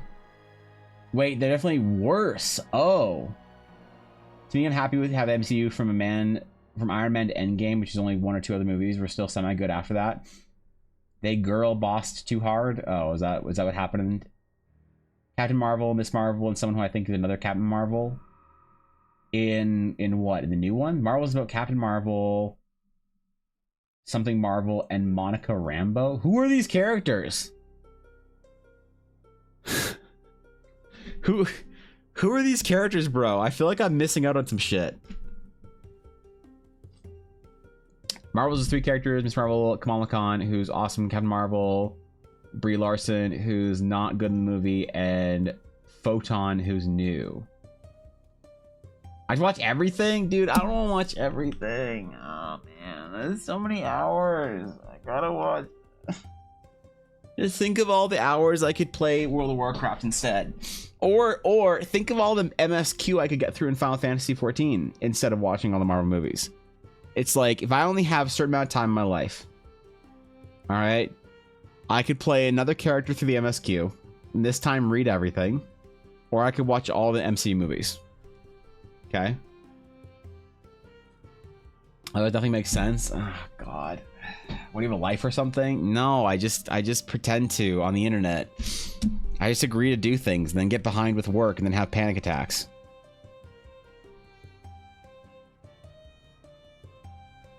I can't watch a single Marvel movie until everyone who has earned a reward has their reward, all right?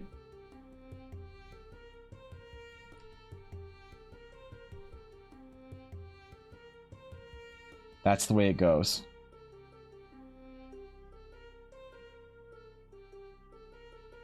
That's just the way it is for me, unfortunately. Alright. Oh, so you'll never watch Marvel again? Apparently not. Nope. Never gonna happen. No, listen. Cruel but fair, Aduria.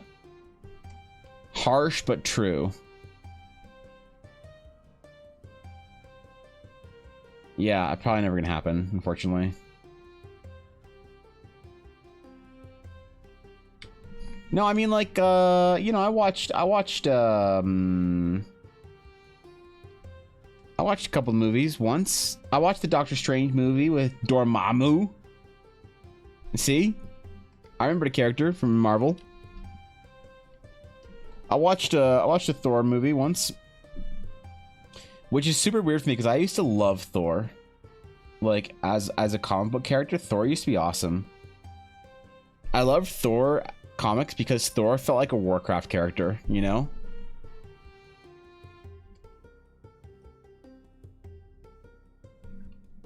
He was just this big, hairy, sweaty dude that just killed people with lightning. And then I don't remember what happened. Why Thor comics started to suck, but I remember they started to suck and I stopped buying them. Also, I wasn't working at the game store anymore, and so it was harder to buy comic books. Little did my nerds at Eldaricon know, but the game store used to have comics once way back in the day. Alright, how do you feel about this design? Is it elegant? Is it beautiful? Does it do Astral Knight things? How marvelous? Stop. Who the hell are these people and why am I supposed to care for them? Yeah, is that the way most people are feeling about it? The MCU property I can highly recommend is Loki TV series, especially if you enjoy the time travel shenanigans. Loki? Oh, man. There's so many things I have to watch, dude. I gotta watch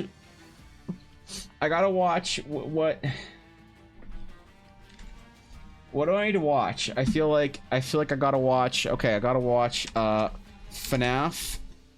I gotta watch Spy Kids 2. I gotta watch Dune. Not the Dune C level from the Dreamcast game or Star Wars game. What else? I gotta watch all of Marvel. I gotta watch the new Pokemon series where Ash becomes Champione with the little accented E. What else do I have to watch? I have to watch every Souls lore video so Ashy and I can play a Dark Ring. What else? What else do I have to watch? Star Wars Clone Wars, I've seen that. Yep, I've seen Clone Wars. I require you to call wife when available. Alright, I'll call you on my break. I started reading Wheel of Time and found out the main character is called Rand al'Thor. I went with the condition that I would drop the series if the book does not use lightning power in the first book. Was not disappointed. Well, there you go. See? See? I need to also listen to Warbreaker or whatever Sanderson bullshit I agreed to. What else? Star Wars Rebels, seen that? Yep, go with Rebels. I like Rebels. Watch Rebels again. What else? This is a big list already, I feel like.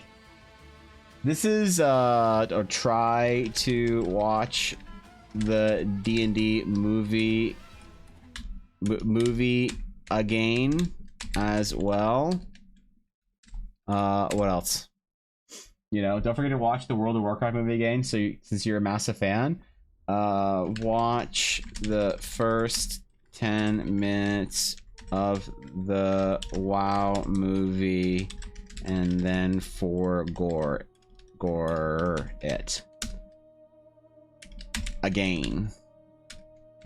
Yeah, what else? The new Doctor Who is David Tennant back as the 14th Doctor when it comes out. Not gonna watch the Doctor Who bullshit because I'm not English, so I actually have a sense of humor. Okay, that one's that's an anti-watch. Mandalorian, I've seen that. That was good. What else? You make a tabletop campaign in the Cosmere? Yeah. I was supposed to read Stormlight Archives, and I watched the first Stormlight, or I read the part of the first Stormlight Archives book, and it was so difficult to get into. I made it through like the 4th prologue, and I still can't with that book.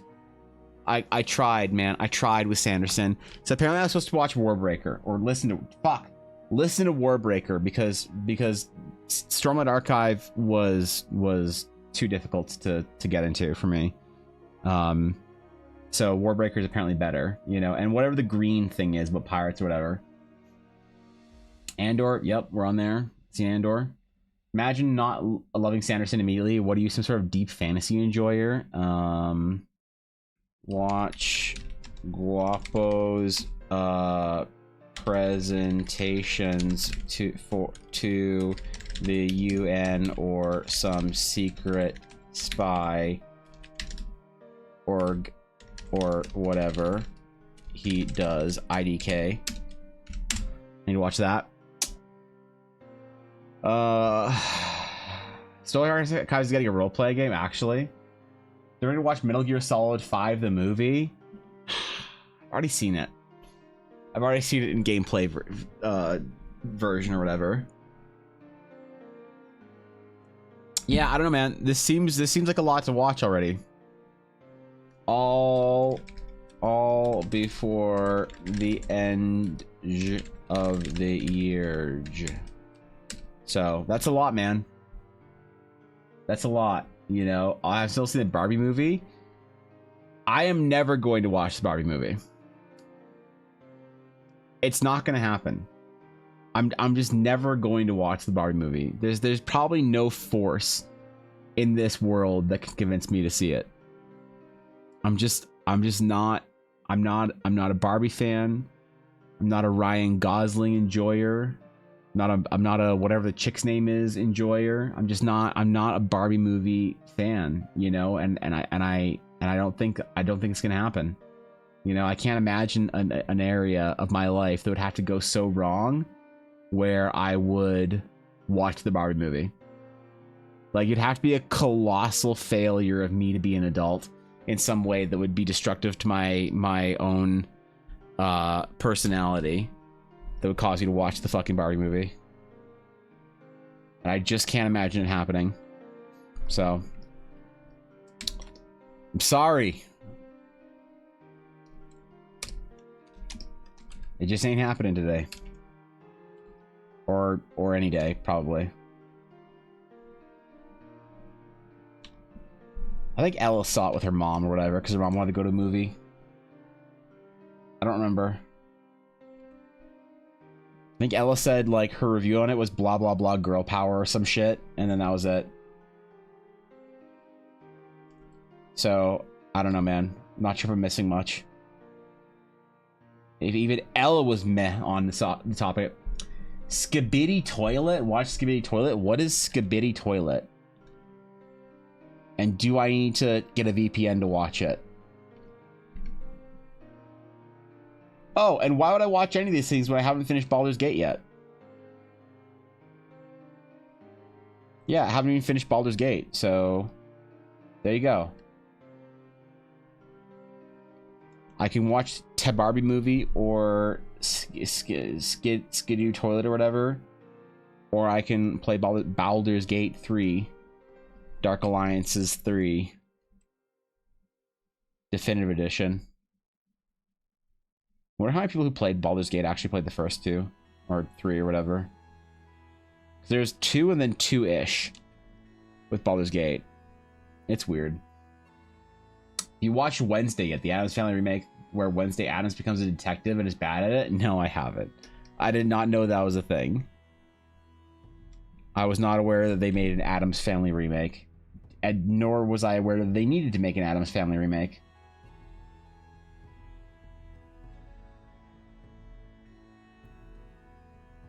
But now apparently I know, and I'm glad for it.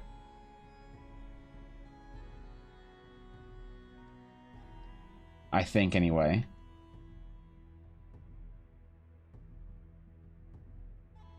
But I have thankfully watched all the Star Wars series, so there's that. The important stuff for me. Then I can digivolve into my true bimbo girly pop form. Oh no. Oh no. I don't know if I want to be there to see it, Fishy. I'll support you through it. Spider-Verse? Now I have heard the Spider-Verse stuff is good. I have heard the Spider-Verse stuff is great.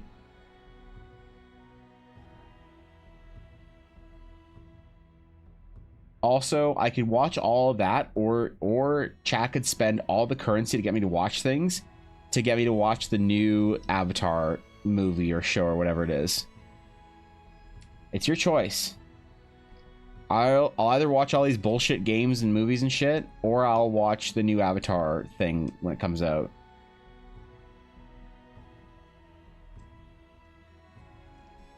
It's up to all y'all, I guess.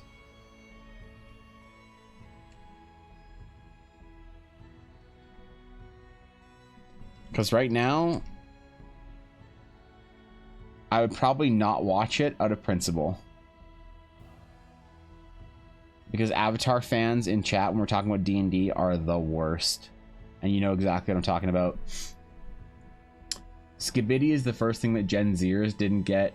Wait, and are officially no longer baby generation? Oh, this is a Gen Alpha thing? Oh, okay. Good for them, man. Well, at least the Zoomers are growing up now. I can't wait for the Zoomers to grow up, man, because Zoomers have been the most, like, annoying generation as far as, like shit-talking the generation about. Like, millennials didn't really shit-talk Gen Xers. They just kind of let them do their own thing and, like, all right, whatever, you like your different cartoons. But Gen Zers declared open war on millennials and Gen Xers. So I can't wait for the Zoomers to grow up and realize that they're no longer the ones that make culture. When Mr. Beast stops making videos for Gen Zs and starts making for Gen Alphas, that's when you know it'll be over. And we get to laugh at them collectively, as you do every generation when it gets a little bit older. Every kid who thinks that they can okay boomer their way through every conversation grows up, realizes that their taste in music was shit and that Green Day is actually decent.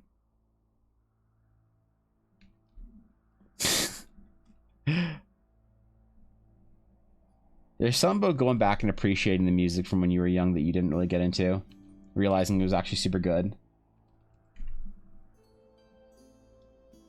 Had a recent appreciation in my life for emo bands like My Chemical Romance and stuff. And Good Charlotte and whatever. The shit that I grew up on. Green Day?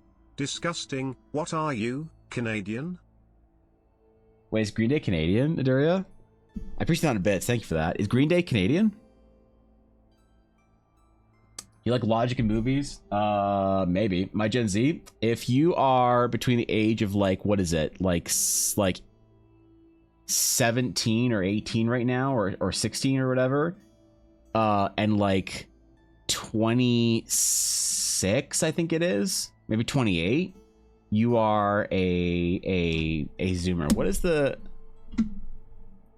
millennial versus Gen Z versus Gen Alpha birth date? I actually don't know, I'll be honest. So if you're born after 2010, you're Gen Alpha. So you could be up to 16 years old right now. Or sorry. I said 16. Up to 13 years old right now. Gen Zs, you could be like, what, up to 28 right now? So if you're under 28, you're a Gen Z. And if you're under 43, you're a millennial. And if you're older than that, you're irrelevant. So says this graph, man. It's not me, it's the graph. All right, don't get mad at me about this. What's this one? 95 to 2012. Oh, so they put Gen Alpha as later than that. Interesting. Gen Zs are 8 to 25. Millennials are 26 to 40. That's probably more in line with it. Gen Xs are 35 to 55. No, there's no... If you're 35, you're solidly a millennial. I'm sorry. Nope. Nope. I know millennials who are millennials. They're 4 years older than me. So that's more like close to 38 or whatever. That doesn't check out. But yeah. Fucking Zoomers, man. They're actually growing up. 19, all right, yeah, there you go. I knew when it is because I was born on the year it switched over. Oh, okay. All right, fair enough. Imagine growing up on a phone, don't know how to use a mouse at a keyboard, keck.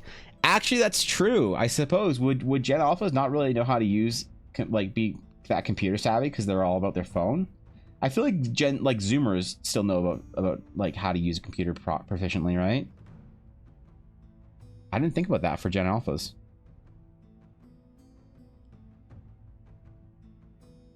Yeah, shit, man. Institutions tend to disagree with what the cutoff is. Institutions are wrong. Culture is the only thing that can decide generations. I'm sorry. You know, that's the way it goes, bro. My whole life till now, I made fun of my own generation. If you made fun of Zoomers, yep. What's up, Soja? It's worse than that. A lot of the younger alpha kids don't even know how to use a controller. Oh no, really? But like a young alpha kid's like a 7-year-old. Who cares? Who cares what a 7-year-old knows? There's nothing more irrelevant than children.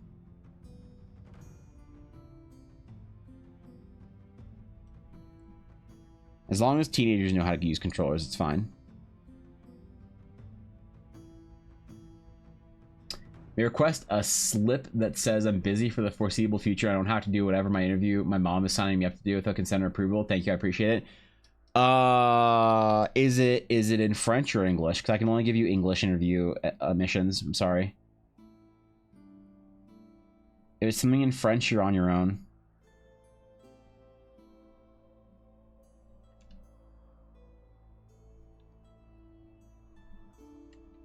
I can mark you down as my unpaid intern if you'd like.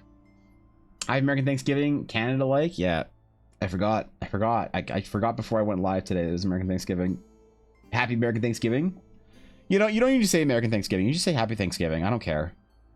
I'm fine with Canadian Thanksgiving being called Canadian Thanksgiving, and American Thanksgiving just being called Thanksgiving. I don't need, like, you know. I don't need validation that my made-up holiday is legitimate to somebody. We'll eat our turkey in October and we'll be happy about it. And I'll go Black Friday shopping for Christmas for Ella. Come November. Which, shit, I gotta figure out what I'm gonna get Ella for Christmas this year.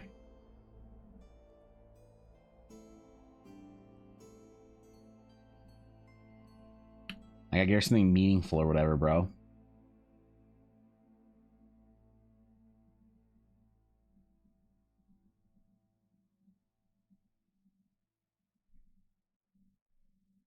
Like a dog. No. Use my laptop more than my phone. Good. Look, there are Zoomers out there that act like millennials. There are millennials that LARP like Gens that like Zoomers or Gen Xers. It's fine, man. At the end of the day, everybody grows old, and every generation shit talks relentlessly while they're a kid, and then realizes that they're now suddenly 30. They have back pain, mortgage bills, and like 2 kids. It happens to everyone. Every time someone okay boomers you or makes fun of your age, just remember, it's coming for them too. Right?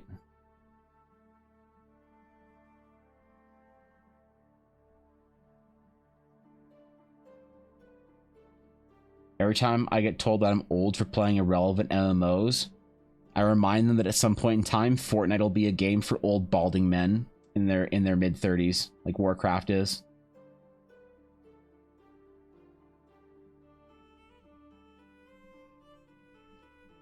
Fortnite will be the slow mammoth game that people play in 10 years.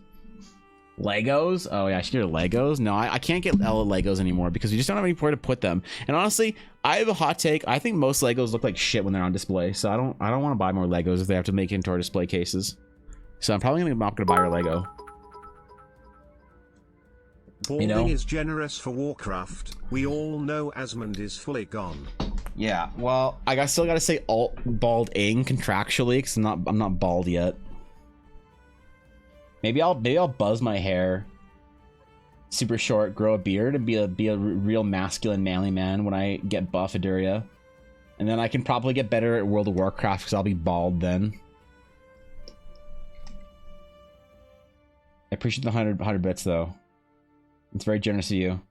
That's like let's see, 100 bits is let's see, the WoW token. WoW token is what? It's $20, I think, or $25. So 100 bits. So we need 2,400 board. So that's 1/25 of a WoW token. Sick. Thanks, man. Appreciate it. That's hope the TTS was worth it. That's awesome. Thanks, bro. I wish I could make fun of Warcraft more in this chat. A second smaller, more Yuna-like Yuna? No, I'm not buying Yuna a dog, okay? And Thanksgiving is when I can eat turkey poutine. That is delicious, yeah. I remember when I was young enough not to hate bills. Yeah, I do too. How did that happen? How did we just start paying bills all of a sudden, you know? We just had to, like, grow. Here for some suck. Oh, here's 6.925ths more of a token.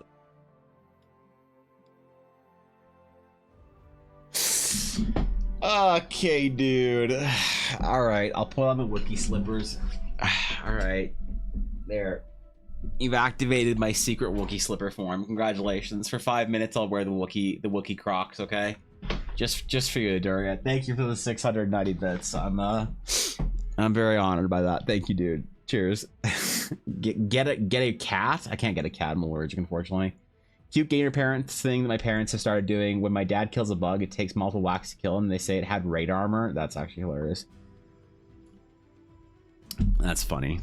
That is kind of adorable. I wish my parents were cute gamer parents. Wait, where? Oh, I was selected. Sounds like the good life, fishy. And this is a round up the bits from the 2 sucks.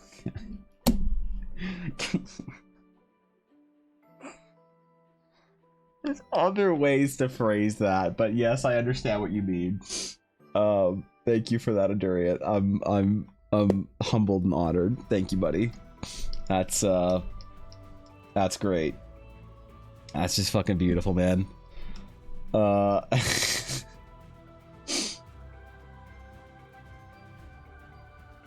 Why is that still an alert?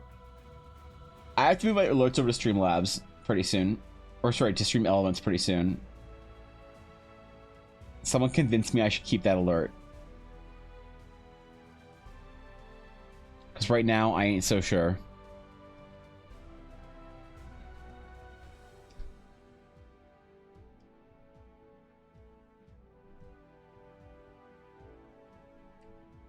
Okay. Now we need to one-shot this line.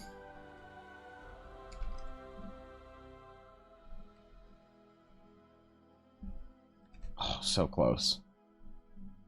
No, too thick. Too thin. Nope, I missed.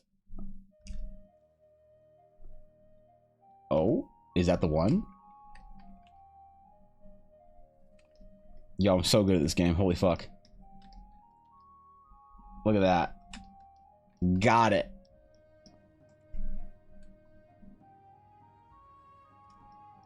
Got the one shot. Easy. Oh, I forgot I did this in symmetry. My bad. There. Merge it down. It's a killer undersketch here, actually. We have one little part of it left, but still. Want to see what it looks like sans undersketch. Completely naked. How you enjoy that? I did enjoy it. Get her a BB-8 remote control droid. What am I gonna do with a BB-8 remote control droid in our house, man? Part of our Christmas now is trying to figure out stuff that we won't mind having in our house, you know? It's such a stressful thing as like nerds and collectors because you don't want to buy anything that's gonna like be in the house anymore. It takes up more space. Space is like the ultimate currency when you're 30. Oh god. And like the mods know now, they've been here. They know my house doesn't have any fucking free space in it because there's just like a Gundam or an Android or a book in every corner of every shelf in every room, or a PSA graded magic card or Christmas decorations or some shit everywhere. It's awful.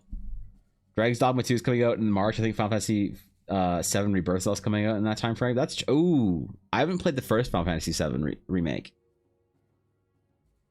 Maybe I should get on that actually. Ultima, that's a good point. Gundam figures to put in her PC case. That's actually a good idea. Getting more Gundams to put in her PC.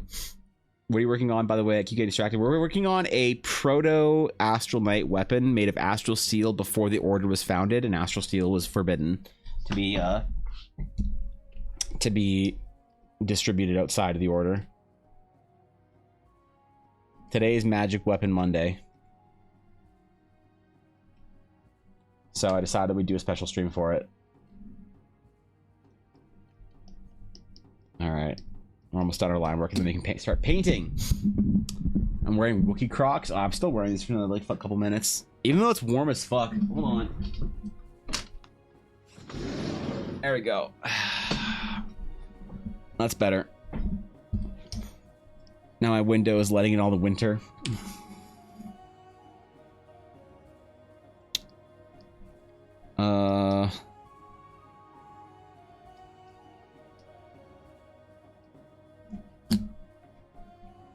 Okay, so for our actual guard here, the question is,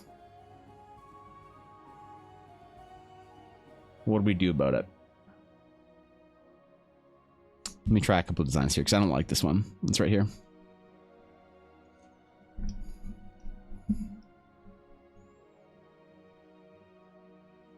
We'll make an attempt, okay? Should we make croissant towers? Unfortunately, you see directly through me, Ashy. You know precisely why.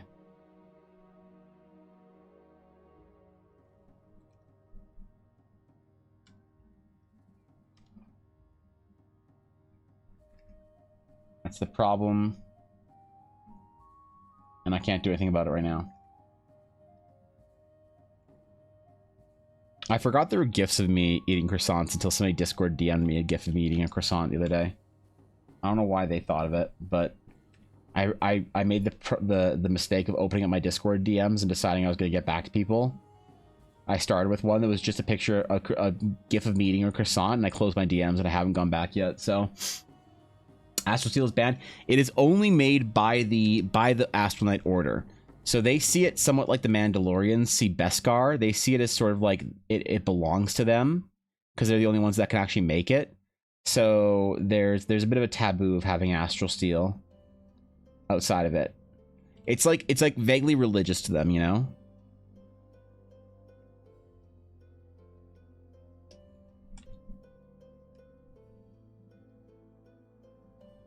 That's I think the best way to put it.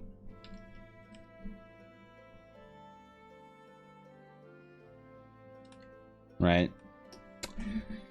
Goes back to playing Harmony of Dissonance. I don't know. There's still room to walk. You have room for more stuff. I don't have room for more stuff. What are you talking about? I didn't even show you guys, give you guys a tour of Ella's Gundam shop. Okay, Ella has an entire shelf of Gundams in our closet that is Gundams she has yet to build, and a Squishmallow that Steel got me sitting on top of her Gundams. But yeah. I need to get rid of so much stuff, man. I need to sell so much stuff. I've been eBaying stuff to try and get rid of it. Not even because I really, like, I don't know, want to get value out of it. I just don't want shit in my house anymore. I eBayed my entire, like, an entire board game collection I had and mailed it, and that was fucking awful. So I got stuff to get rid of, bro. So it's like, what do I get Ella that's something that she's going to be excited about that also doesn't add space to our house? Maybe I'll buy her jewelry. She loves that shit. Apparently girls love jewelry. Expert opinion on having been married for as long as I have. Girls love that shit.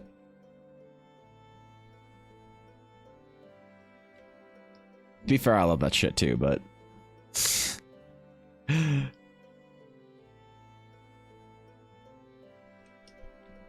Alright. What should we do for the handle here? Maybe like a cool wrapping on or something? Question: if astral steel is only forged in a very particular place and only dispensed from that place, what are the qualifications to become an astral steel blacksmith? Just being really good at your job, for asking for science? So, they come from within the order. It is a calling to certain astral knights or sages. The astral knights are a subset, a suborder of the astral sages.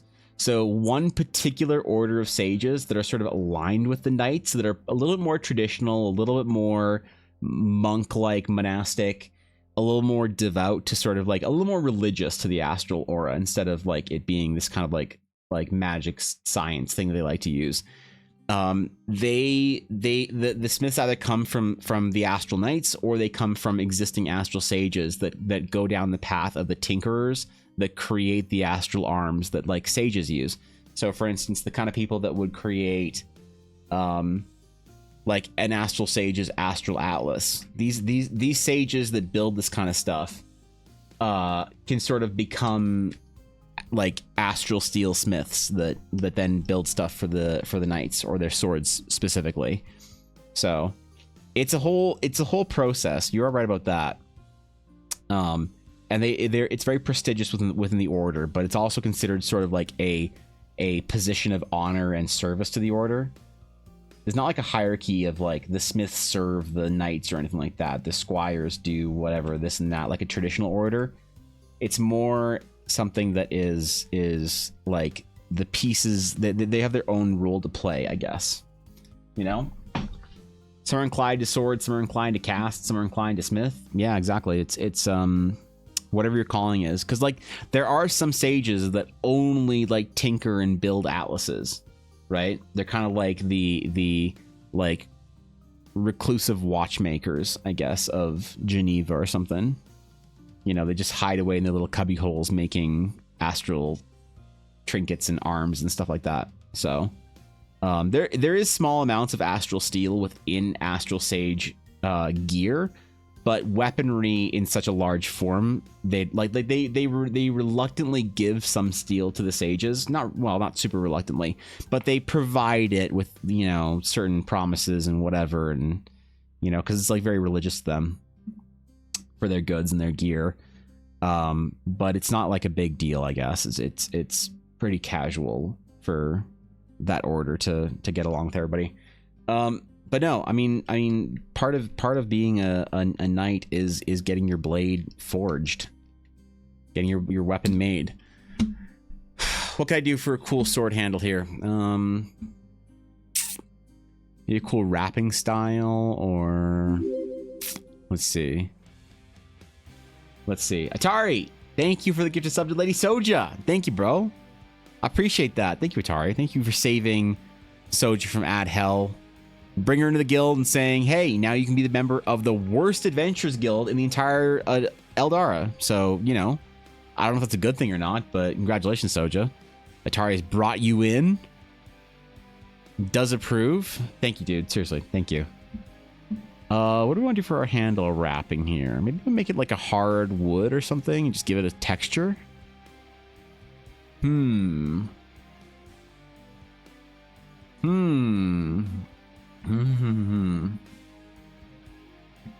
Would Astral Smiths be an artificer archetype? Probably. Likely, yeah. That's more likely.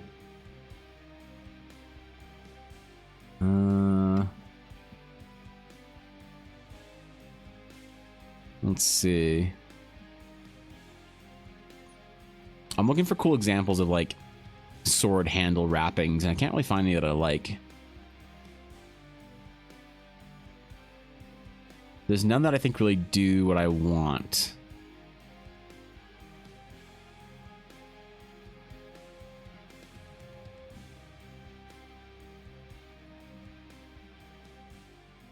Maybe we just make it like a polished wood or something. You know, the next time you're going to do a class building stream for the Astral Knight? So I'm probably going to try and release the Astral Knight and the Astral Sage classes together before December, ideally, if I'm not completely mega owned by work and stuff. And then we'll probably go over them one day. I don't know which day it's going to be specifically, but we'll probably go over them, talk about them, and then talk about how to play them. I don't know, get initial feedback from everybody. It's going to be a fun day. It's going to be a big celebration, I think. But I don't know exactly when that's going to be. It's going to be soon. I have things written down. I have the classes. The thing is, I don't have all the classes leveled up all the way yet. So I don't have, like, I only have Sage to, like, 10th level. I don't have any cool spells for, like, 10th and above. But I'm trying to balance it for the low early game first and then figure out the spice for late game. All right, let's just do a cool wrap on it.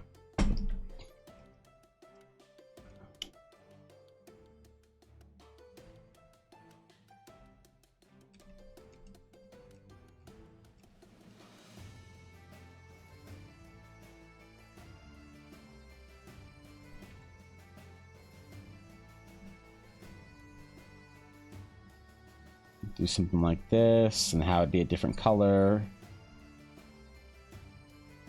Be like some fancy fabric or metal or something. I don't know.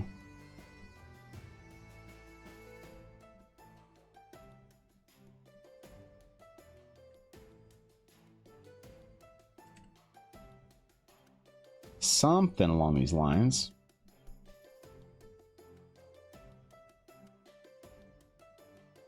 Man, I'm excited to get the Sage and the Knight in people's hands. Part of what I'm waiting on for my own D&D game is to finish those classes so that Ella can play them.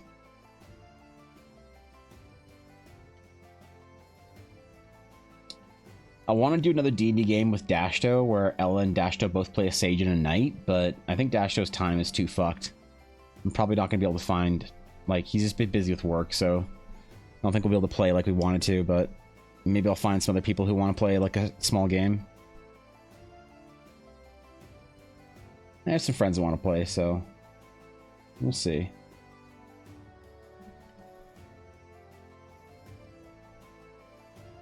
The problem with like doing playtest stuff is that people have to be very interested in Eldara. And like most people, when they hear D&D, they want to play, they're like, oh my god, I got a story for this or that I want to tell. And it's like, hey, can you tell an Astral Sage story, please? An Astral Knight story, please. Whatever it is. It's just a harder ask for most people, you know? But a purple wood handle, we could. We could. A deep purple. A crimson. Are you releasing them on Discord? Yeah, they'll be in Discord. Want to see what the Smith or Artificer would be like? That's something that I haven't even thought about starting, to be honest. Because I don't know how... You know what? Here's the thing. Part of me feels like I want to release them, or I don't want to release like a Smith or Artificer as a combat class. You know, I don't think that the Smiths and Artificers necessarily go out in the world and do shit. I think they're craftsmen. They stay at home, they make their stuff, and they do a really good job at it. You know, I think that a lot of like RPGs have this idea that, okay, I'm taking these stupid slippers off. Fucking Crocs, man. It's too warm. Fucking Blaze. I don't think that you always have to have every like thing as a playable like option for like a combat class or whatever. I think I'm just fine with having certain options for like story or certain story things not be player class options, you know? Have it just be like something that you can sort of jump into and you know, play as like an NPC or something. Okay, we're gonna paint this out. Before I paint it out, I need to go quickly give Ella a call. She asked me to give her a call a little while ago, so I'm gonna go do that. I'll be right back. I'm gonna get new water. Figure out where my phone is. Oh, it's over there. When I return, we'll figure out exactly what this weapon looks like, and also kind of the color palette of Astral Knights as well. So, BRB.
All right.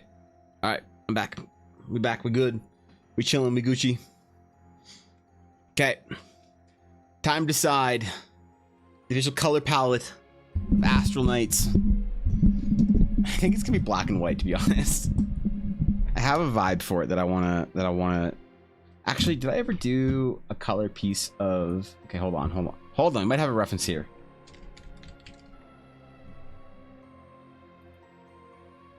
Hold up. Let me open all three of these and see if any of these is it. That's not it. That's not it either. That's old. That's old. Wait, so where did...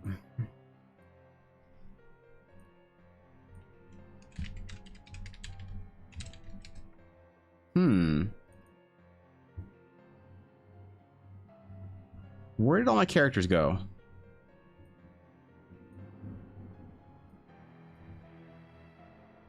I thought I did a little... Damn it, man. I thought I did a little color thing here. Shit, bro. I could have sworn I had done... What the fuck is this? What? Man, I'm always so worried when I go back into like old like sketches or whatever. No, stop. I'm not trying to rotate it. Okay. I'm looking for the color that goes under this sketch. I totally did want a color pass.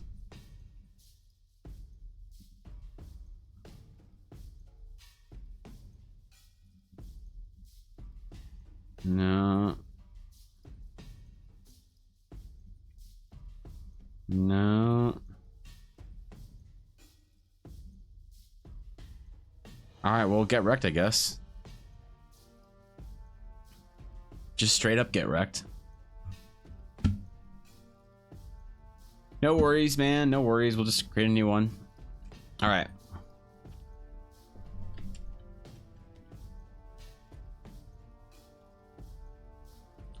Just like Fridays.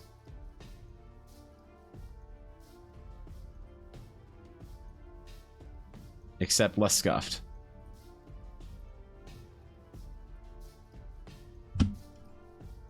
Make the Slayer call it color.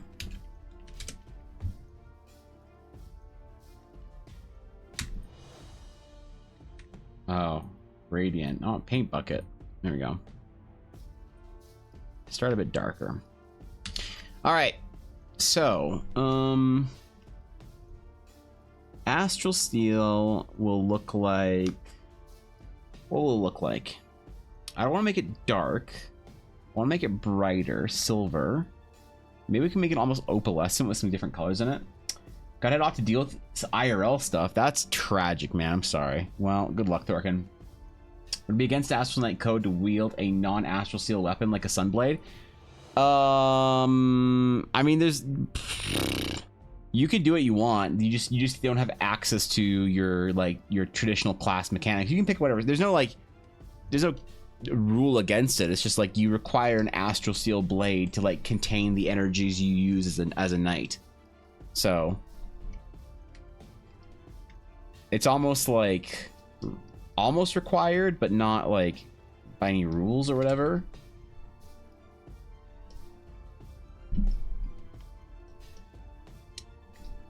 So let's figure out our color palette here. Let's make this very dark.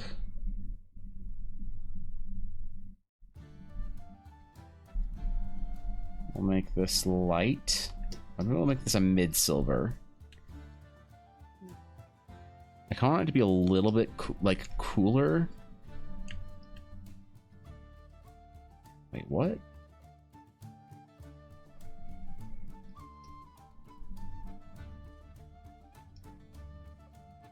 Hold up, why is my color picker not working again?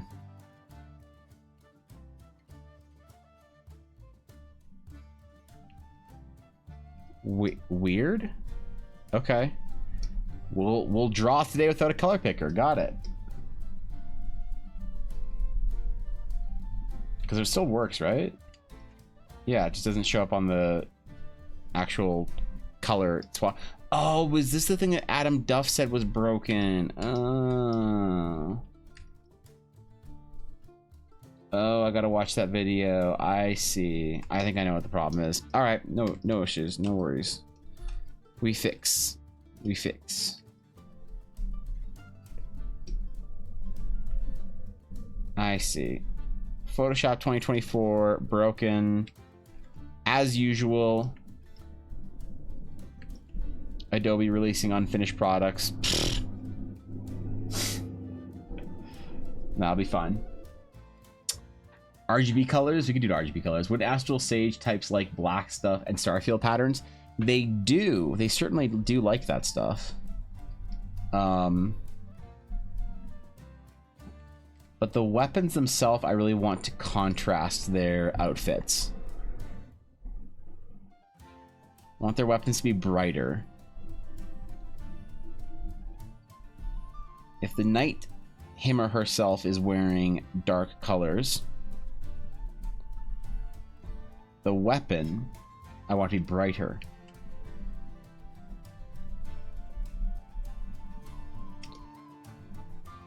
Gleaming and shining. We'll have some golds in here, but I think mostly different variations of silver and blacks. Warmer silver for the actual hardware, and then a cooler silver for the actual weapon. We'll try and design something really interesting here, if we can. So let's grab a fairly brassy looking gold.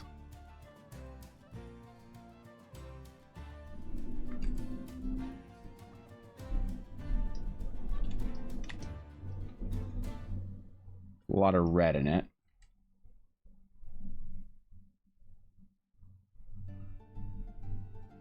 So it really pops out.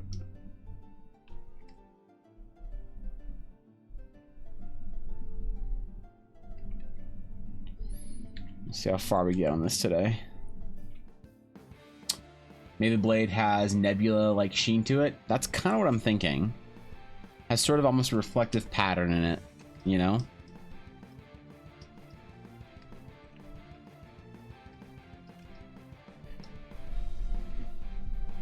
Where do we want more gold? We don't want too much gold. We want just a fleck of it here and there.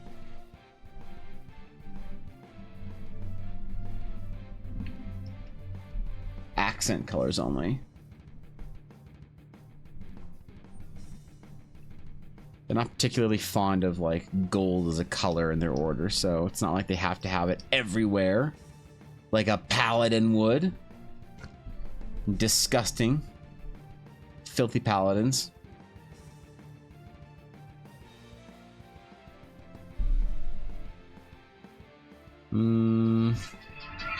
Oops. Sorry, my phone was on. Let me mute that shit. Who calls me during stream? What the fuck, man? So I don't even answer my phone anymore. Ella's always like, you don't know who it is. You should answer your phone, see who it is. I'm like, I don't wanna. I don't need to know who it is. I don't care. I can't imagine any reason anyone would have to call me.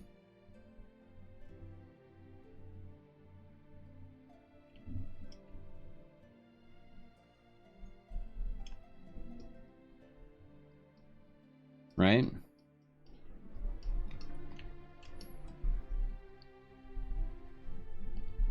Imagine needing to get a hold of someone, so you call them. So I can't believe I had a phone number attached to business cards for so many years, right?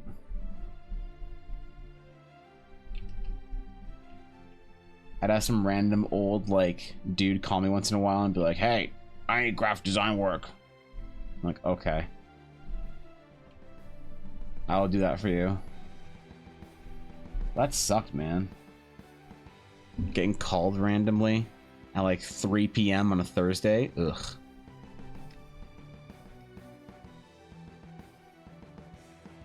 So far, so good. See if we can get some cool patterny type things in here, you know?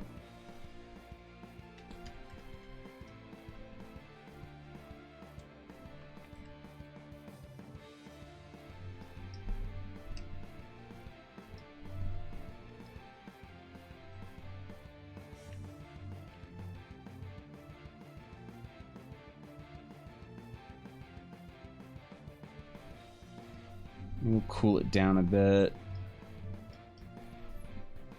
We gotta figure out a general shine for it first, and then we'll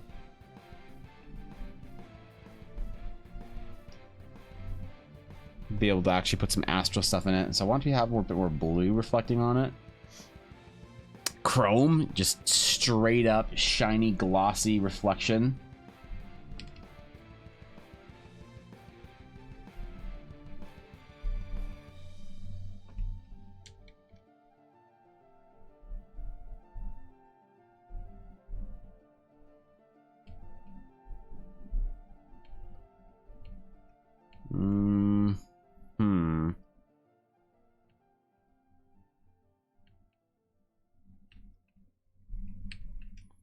And I kind of want to put some blue in there. Almost like it's like a bit of an aura edge to it. It's got a very faint, shiny glow to it.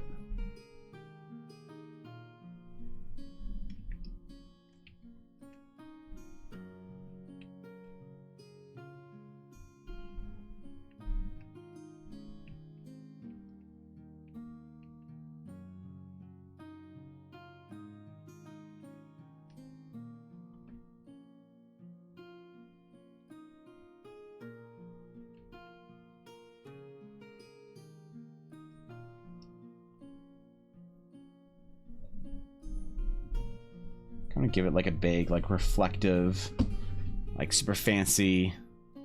I don't know, there's a type of sword I want to reference here. What's it called? Ah, whatever. Whatever, man. I'll figure it out.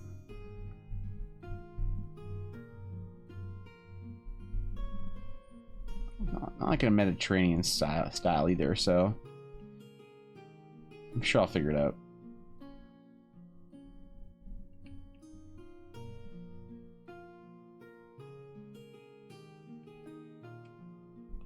I guess I'm kind of replacing all the gray with blue though, so it's probably safe.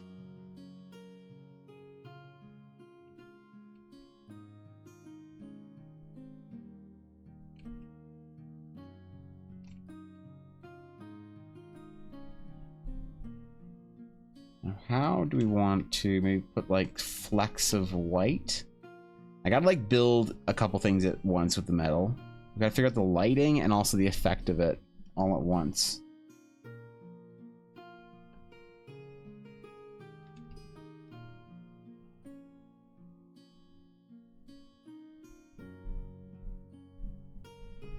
And then I kind of want to throw some extra color in. So we got to plan that up before we really get our lighting down.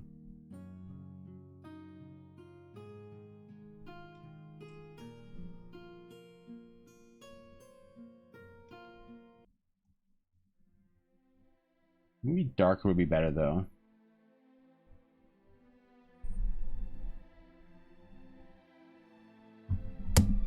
Oh, fuck. Message? Okay, wait. This could be important.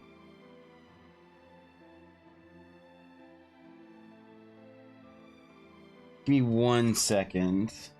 Real quick. Sorry.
Hey, okay, so apparently that call was kind of important. So, I unfortunately have to go. Surprise. So that's a great Thursday, just casually. Oh, by the way. So everything's good. I just have to do something today that apparently I have yeah. Anyway, fuck. Shit. Fuck. So, okay, I gotta go. I'm so sorry, guys. I'm honestly just fucking shit. I'm panicking. Okay. Anyway, I'm not gonna do an intro and all that. I'm just gonna end stream. So thank you guys for coming. I will be live tomorrow. We're gonna do requests. I'll try and finish this thing tonight if I can. If I'm home in time, I'll try and finish this item tonight so we can talk about it tomorrow. We're gonna do requests tomorrow. Okay, until next time, my friends. I'm so sorry. Farewell. Fuck. Shit. See you tomorrow. Bye.